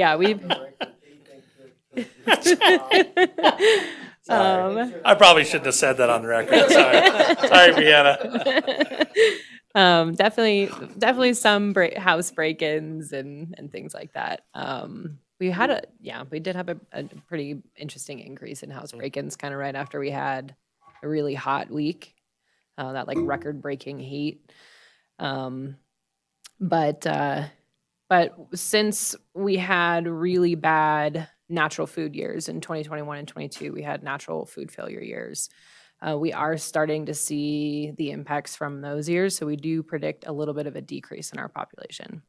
That's good. So last year, we predicted the population was 711. That's a statewide population. This year, we are predicting 625 for the statewide population. So in those natural food failure years, we had a really big increase in human-caused mortalities, mainly from bears being hit by cars. And with that natural food failure year, you're going to see a reduction in recruitment. And so we're not seeing those newer adults, as many of those new adults being added to the population, essentially, at this time. We don't expect that trend to increase or to continue going down. We had 2 really good natural food years in 2023 and 2024. So this is really a natural fluctuation that we've seen in the past. Yeah. Not anything that we are concerned is going to continue, but of course we have our monitoring program where we very, very closely track our bear population. So it's something we'll be keeping an eye on. Does that mortality, has that affected at all what your guys' recommendations are for harvest limits? We're still well under. We still, with all that, and even the increases that commission approved last year, there weren't any more bears that had been harvested. So pretty much throughout the whole time since the hunt's inception in 2011, there haven't been any major increases or decreases in the number of bears that have been harvested. So we don't expect to see that. So it's still super conservative. Yeah, still very conservative, still about 2% of the total population, essentially, which is really, really low, especially in comparison to other states. What's the management plan quote ratio again? Like how many bears do you guys anticipate to the amount that could be harvested in the management plan? Oh, you're saying like how many bears would have an impact on the... Like what can we bring the limit up to still be at a in line with sustainable and in line with the management plan? The management plan doesn't specifically state like a percentage of the population that would be harvested. It's more than 2% though. Yes. Like what's the average of other states? The average of other states, that's a good question. Okay. It depends on the state. Like back east, some of the states are harvesting 20% of their population, and it's not having a population level impact. Different habitat types, of course. They've got a lot of beaches and oaks and things like that. But on average, what you'll find in the literature is that a bear population can sustain a 10 to 15% And we're at 2. harvest. Yeah, we're at 2. So very, very low. It's not necessarily a management tool. It's recreational opportunity. So our recommendations this year are to keep everything the same as last year. So hunt units 192, 194, 195, and 196, 15 total with a 5 female harvest limit, sublimit. Hunt unit group 201, 202, 204, 206, a total harvest limit of 12, 4 for females. And then 291 and 203, total harvest limit of 15 with 5 for the female sublimit. Yeah. It can sustain the 15 to 20. Why do we constantly come back at the 2 every year and then we go and ask to get more and then we don't get it? That's a good question. Why do we? Is there something that was written when we put it in that says this is going to be for recreation, not Oh, for I control see what or you're something saying. along those lines? Yeah, I'm just curious. Is it? Yeah, I won't go any further. I don't know. I mean, it's a really, really conservative hunt. I don't know that there has been talk within the department to really like make it a management tool in that way. We want our bear population to continue to grow Do we do that with other animals? as a management tool. No, just recreational. Don't use it as a management tool, so we go way under on a conservative hunt. Yeah, that's a good question. I mean, I guess it goes back and forth really. It's a very conservative recommendation that we give every year, and I don't know. I guess I don't have enough information to answer that question. Yeah, no problem.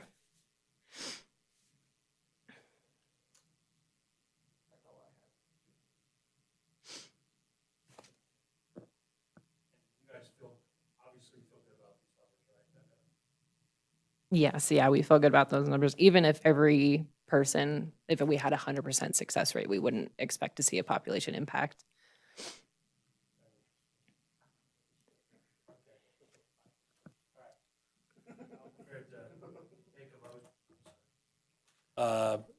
Is there any, I don't know, Corbett, any other discussion? No. Well, I'm prepared to make a motion that we support the division with the quotas that are being proposed and harvest limits that are being proposed for black bear for the 2025, 2026 season, or 2025 season, sorry, for hunt 6151 and 6251. Do I hear a second? I second that motion. All in favor, say aye. Aye. All opposed, say nay. Aye. Passes. Danny got the second. All right, we'll move on to 10H Commission Regulations 25-13, big game quotas for the 2025 and 2026 season. Rob, you once again pulled this one. I'll let you start if you had anything in particular you want to talk about.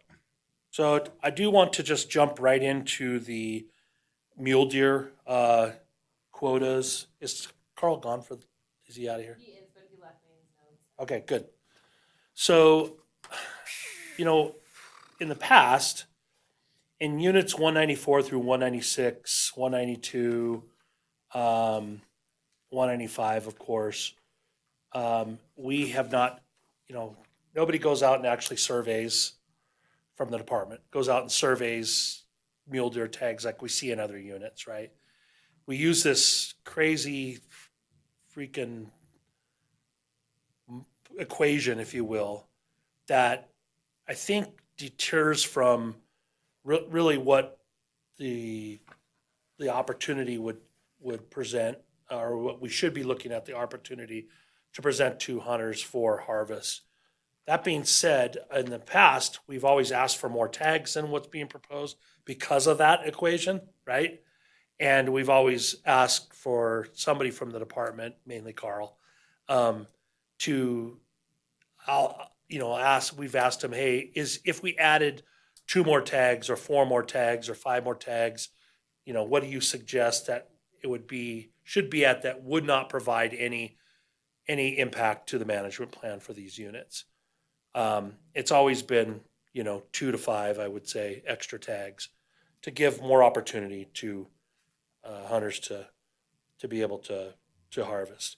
That being said, it sounds to me like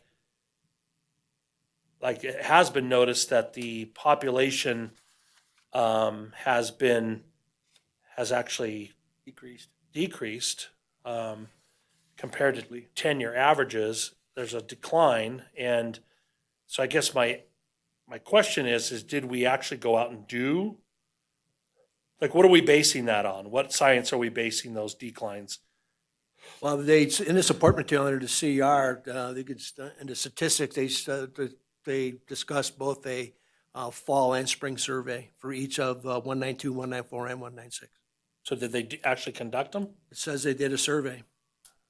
And even Carl, in his notes at the end of it, says there is a distinct decline in populations in those areas, Okay. And that was both a spring and a fall survey? spring and fall. And personally, we're living up on the west side. Yeah. I have seen a significant, I used to have herds of 30, 40, 50 animals, like in my yard. Bucks, a dozen or two that had to be 24-inch non-typicals. I haven't seen a buck bigger than a 4-point, and I haven't seen a herd bigger than 15 deer in the last 2 years. And I have an apple tree. Yeah, exactly, right? And Well- Is there anything else you can add to the survey and how we collected the data? Yeah, Becca Carniello for the record. Yeah, he did fly surveys this year. Carl flies, oh gosh, I know he flies one day at least for 4 or 6 hours. I know he flew 194 and 196. I'm not sure about the other ones, to be honest, but it's potentially he hit some of the other stuff. Similarly to bears, we had that really tough winter a couple of years ago. The recruitment just probably wasn't there, right? Yeah, And the so coyotes and the lions. Lions. I mean, I talked to Carl during that one year, and the lions that are up in the timberline had cached five deer. Yeah, John Valley noticed at least 5 to 10. Yeah, I did damn things lion in my kills. backyard. Yeah. Could have used the hounds. and then the increase too of deer just staying in town and not ever leaving. It just seems like more and more every year are in Carson City. It's a safe place for them with unlimited food, and so they're not really They're going more, back in. they're really more, they're more compliant than our humans are, actually. They use like The crosswalks and crosswalk. stuff. He did say that, like, he does think that things are turning in the right direction. Okay. From what he saw, at least 194 and 196, there's really good that fawn to adult ratio this year, and so he wanted to keep it more conservative to allow those those animals to mature and have that increase in the population in the future. Good deal. So I'm good with supporting the recommendations for 194, 196, 195, and 192. It's 291 that I wanted to just have a little more further discussion on. As you know, part of this unit is right in our backyard. It's traditionally, I mean, I've lived here my whole life, and traditionally the pine nuts, especially that unit, has held beautiful deer, all the way from Lobdell all the way down to Dayton, really. And we've seen this influx over the last 3 or 4 years of this population really bouncing back. I think some of the fires that we had really helped out with it. And then one thing I noticed was the population has grown by approximately 25% in the last 10 years, which I think is fantastic to see that.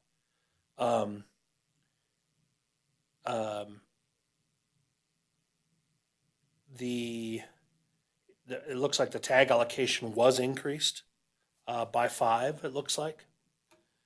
And so I really like that, but I do want to ask, did Carl give any recommendations on this one? Because it's determined based on that model as well. You know, is there the opportunity to potentially ask for more tags in this unit? 291.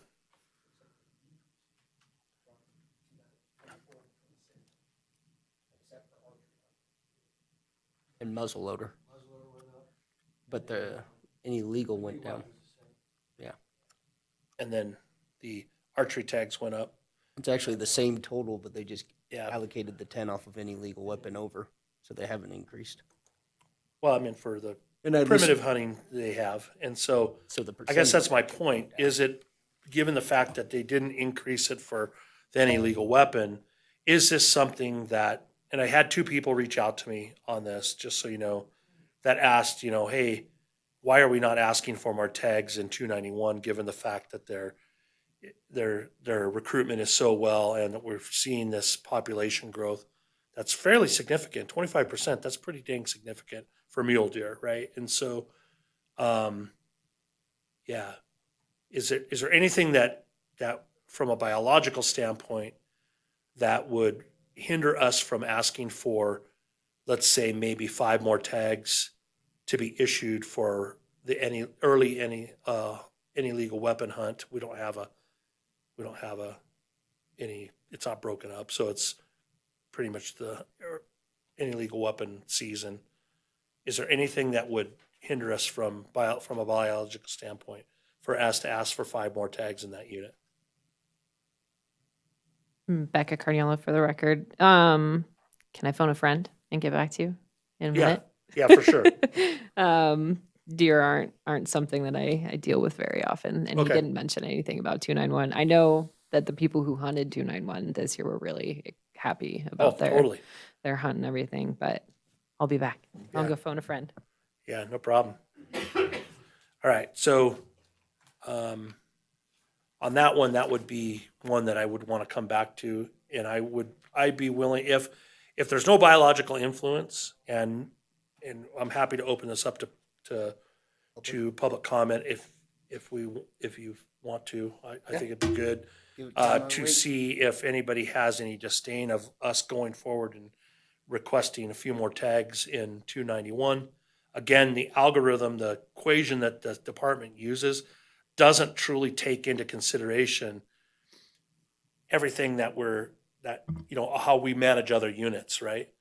I know that I talked to a couple guys that are tribal members, and they were the ones who asked for more tags potentially. And so, I'm all for it if there's no biological influence that's going to create something negative going forward. We don't want to see that go back.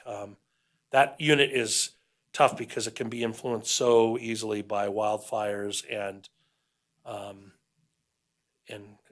predators and stuff like that. So yeah, we could take it out to public comment. That'd be great. Any public comment? Not on 291. I'm debating whether I should say anything. State your name for the record, please, Mr. Crawford. It's Joe Crawford. Do I have to go to the microphone? Okay. They're recording it, so that's why you got to undo the mic. All right, for the record, this is Joe Crawford. So I've guided 2 deer hunts in the Pine Nuts in the past 2 years. There is an increase of deer numbers that I have noticed, but they are younger deer. They're not mature deer that I have seen. The previous 2 years before that, I did guide a deer hunt in there, and we saw a lot more mature bucks. I do agree with the department saying that the population is increasing. It's just they're still young, from what I've noticed. So I'm not opposed to increasing the tag quota. It's just that's my own personal observation is there's a lot more young deer in there. So do you feel like, let me ask you this since you're here, would it be a better opportunity for us to ask for junior tags as well. Like I noticed that the junior tags went down for 2025, 2026, and I'm a little concerned about that. Like I was thinking of asking for 5 more junior tags and 5 more any legal weapon tags. I don't see a problem with that. I think that the success rate with any illegal weapon is going to be significantly higher when the juniors aren't involved. It's just been my notice. They typically, when it used to be does, they were more successful when the doe or buck. Yeah. Since that provision's been removed, I think the success is going to decrease a little bit, or the harvest rate is. But again, I don't think. Are you seeing young bucks though? Yeah, young bucks. Probably 2 and 3 points. Perfect. So, thanks. We don't want to spoil the youth that easy, right? Just so you know, in that unit, the junior success is higher than any legal success. Yeah. Wow, they're taking the percentages though. I mean, yeah. Anyway, anything else?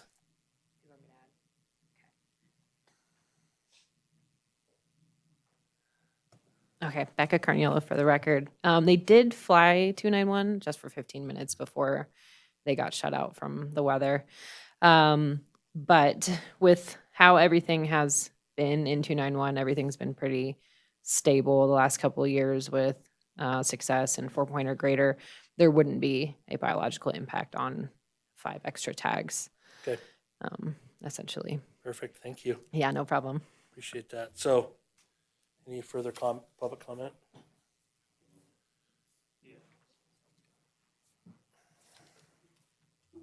State your name for the record.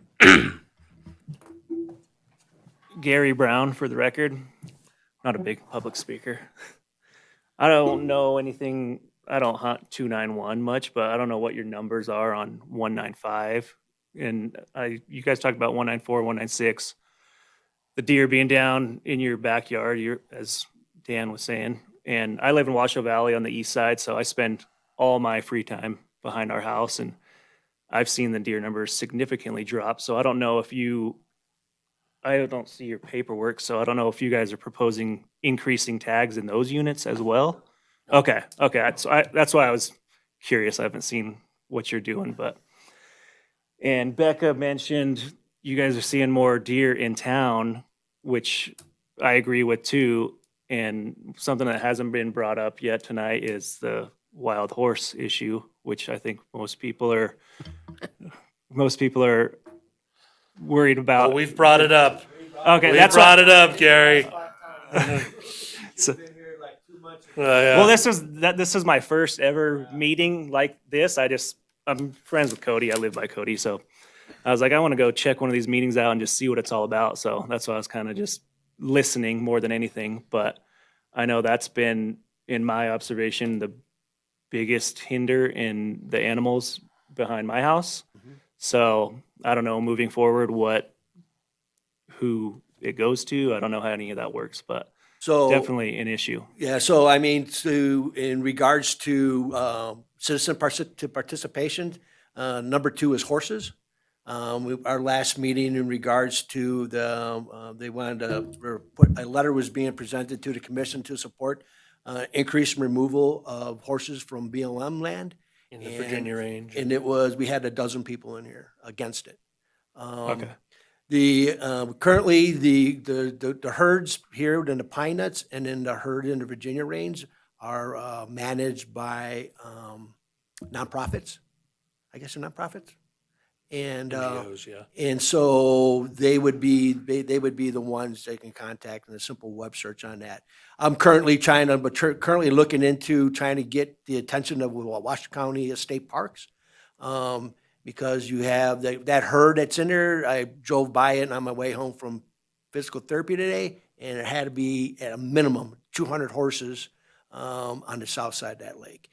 And now that land out back there is nesting for the waterfall, and it's down to the dirt. Yep. And we totally sympathize with it. we don't know what the answer is to this. Other than that, I mean, the horses need to be removed. We all know that. I know what the answer is. We need to Have a regulate hunting them season. like every other animal. Yes, That like would be- coyotes. That would be ideal. We need to manage Have it. a yeah. contest. You know, but the more citizens and that are for sportsman side of it, for like wildlife, like native wildlife, you just need to make your voice heard when these come across, and just bring up the statistics in regards to that. Okay. Totally feel you, man. All right. Thank you. Any last public comment? Just the On this subject. subject. All right. So if we can move on from mule deer, I would say that all the other mule deer quotas that are being recommended, I would support the departments for mule deer. Moving on to elk.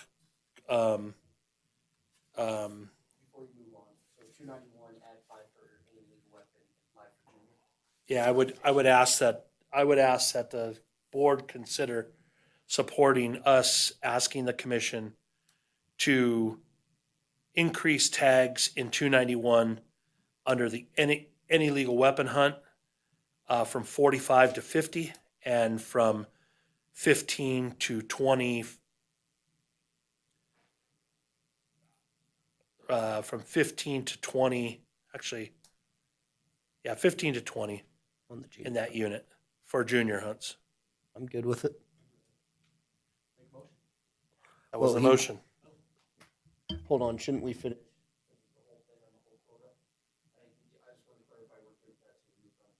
Okay. No, I'm not. So, I've got that written down, so I'll keep that when we start the okay. motion to All close right, it all. perfect.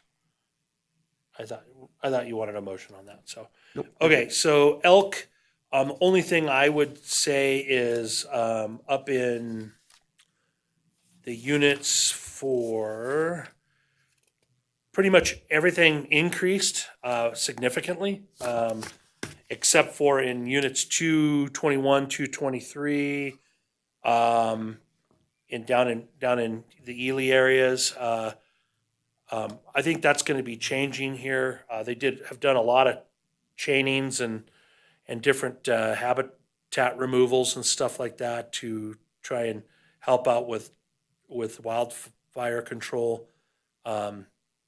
And we saw huge numbers in both mule deer and elk decrease.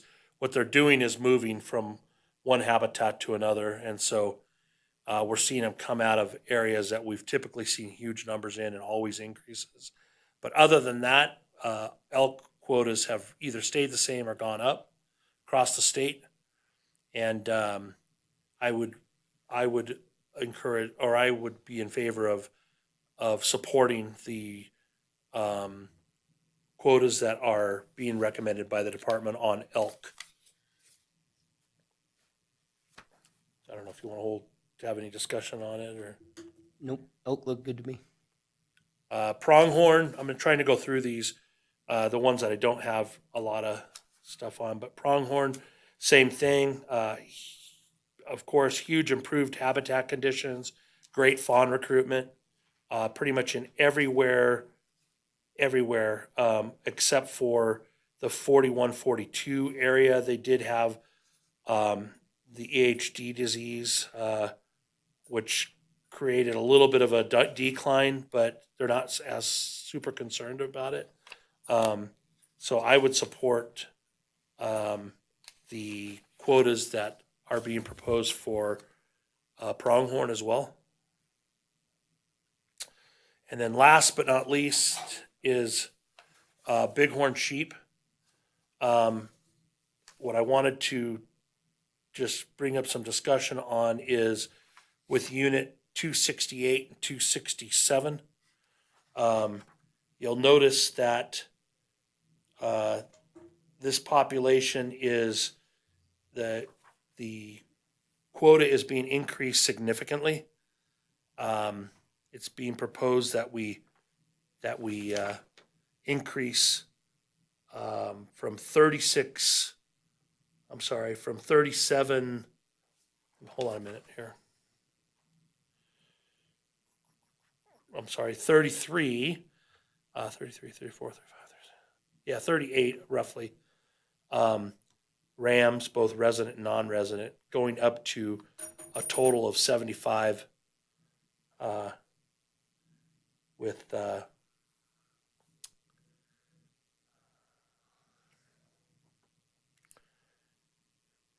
with 30 of those being split up between an early and a late season. So 60 of those 75 tags are going to be for residents, any legal weapon mainly in the muddies, and then 67 has a increased quota as well, which I think is, they're trying to manage those units. Even though it'll be interesting to see what the division says or the department says about the increased water that we've had in late February, March, and now April, where I know those regions got pounded with good storms, filled those, I'm sure filled those guzzlers pretty well. That being said, they still had to truck water in. They went I think 268 days with zero moisture. Is that about right? Yeah. And so that's what led to this. I think the department's approach on it is great. And I would support this is going to be one that's discussed, so I support this based on the rationale that they're giving. I think it's good management, especially of these two units. So, 202 went up as well, which is interesting. That's a real small unit, and that went up. That actually.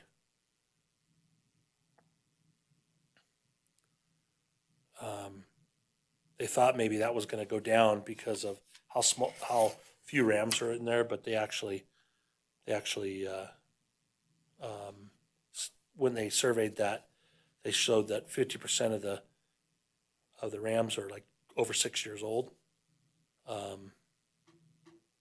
and so which is far better than what it's ever been. So I just wanted to point those two things out with Desert Bighorn. Rockies, California, it's all same across the board. The units that have problems with pneumonia are still having problems with pneumonia. They've actually gotten it under control from what I understand.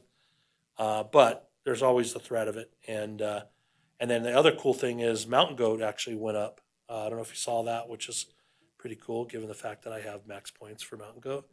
And so that was pretty cool. I did get 2 calls just for the board's benefit why we didn't increase moose tags, given the fact that the moose populations have reported higher. I just told them that I don't see that happening for a little while until that herd actually goes through its cyclitic phase, which we typically see with moose herds across the country. That being said, being able to witness the very first moose legally being killed or harvested in the state of Nevada was pretty darn cool, and it would be even cooler if I drew that tag this year. And so that being said, that's all I have. That's all I have that I wanted to talk about with the tag allocations. All right, I'm in support, so do I hear a motion for consent agenda item 10H for support on all big game quotas, and then an exception on mule deer 291, add 5 to make it 50 for all legal weapons, and then 5 for junior tags to make it 20. So moved as stated. I'll second. All in favor, say aye. Aye. Aye. All against, say nay. Passed unanimous. All right. Let's move on to agenda item number 11, Nevada Board of Wildlife Commission meetings the May 2nd and 3rd, 2025 in Reno, and the June 13th and 14th, 2025 in Elko. I'll be there May 2nd. Yeah, I'll be there May 2nd and May 3rd. I can make both of those. Okay. Anyone want to sign up for Elko in June? Danny and I can do that one. All right. And Rob. Perfect. All right, moving on to agenda item number 12. Any future agenda items that want to be proposed by the board? Only thing on urban wildlife, we're just probably gonna have to come up with an agenda item to propose to the Board of Supervisors, a urban wildlife awareness week or month or however they want to do it for Carson City. Again, I will make it a point to get together with Zach Campbell and True and talk to them about what they think and how they can support that, and then we can come up with a proposal. And so, Brianna, I may ask you about that here in this next meeting. I'll see what I get out of it. But I would just open it up to, I would just, invite the people that are here that, if there's anything that you guys want us to bring up to the commission, that's the point of this county advisory board, to manage wildlife, right? Like, if there's anything else, by all means, you call me directly, call any of the board members directly and talk to us. And we're happy to consider it and bring it up for, at the very least, discussion. We'll never turn anything away. So, by all means, utilize the cab for what it's supposed to be used for. All right. And then moving on for agenda item number 13, the final public comment. Please state your name for the record.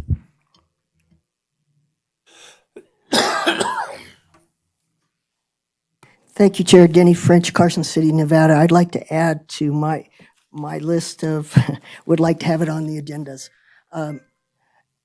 Insect repellents and insect killers are especially coming to be popular. Mosquitoes are coming out, and those sprays will affect your environment, that your habitats will support your hunting by being there. And the reduction of those insects will take down your frogs, will take down your geese, will take down your ducks, will take down your fish. So use of such, I think, should maybe come to your attention, especially now that bees are wildlife and are registered or related to as such. And also, I'd like to bring up the fact that there's consideration about using weed spray in places we consider open space. And I think that habitat for animals shouldn't be sprayed with insecticides or herbicides indiscriminately. In the case of the Hill, I believe that sheep would have been a better choice, but I think they already licensed out or sebbed out to the chemistry sets and have got that involved. My thing about fuel reduction areas in open spaces is also a concern as far as the seasonal use and during hunting and whatever. Make sure that they're spaced so that they're not interfering with reproduction or hibernation, and also with the hunters. So those type of things, I think, need to be considered in what we consider open space. Urban open space right now is under attack by individual homeowners and the interfacing with nature and open space of growth, whether it's private property or city-owned or BLM and such, is now going up for grabs. So those areas are going to be limited. And so those resources are going to be eliminated most certainly in the next couple years. They're not going to be there for your insects that will support this or that. And so having something as far as that throughway for hibernation and then for monitoring the movements that will be changing. The latest study I saw about moose, in fact, was that they were down, and they're studying why. They're not sure if it's encroachment of development or it's just people visiting parks or recreational open space. Moose, yes. Yes, well, I'm just saying as a species. So I would like those to be reviewed a bit more. And the changing climate is going to mean that migrations are going to change. And the fact that Carson City will not be a place for the bugs, butterflies, and such very soon because of the lack of habitat for them. Those that are migrating, relating, the following of those will not have those here. So migrations will change, and our heat is expected to be extreme this year, just like our winter weather has one more extreme. And I appreciate all that consideration and how much you all work at this. It's very hard for me to sit through things that are very tough for me. Hunting for sport is just not on my table. Fish even aren't on my plate mostly. But my thing is, I appreciate your efforts and the time you put into it. So thank you very much. Thank you, Mr. Thank you, French. Mr. French. Any other final public comment? All right. Seeing no more public comment, do I see a possible action to adjourn the meeting? So moved. A second?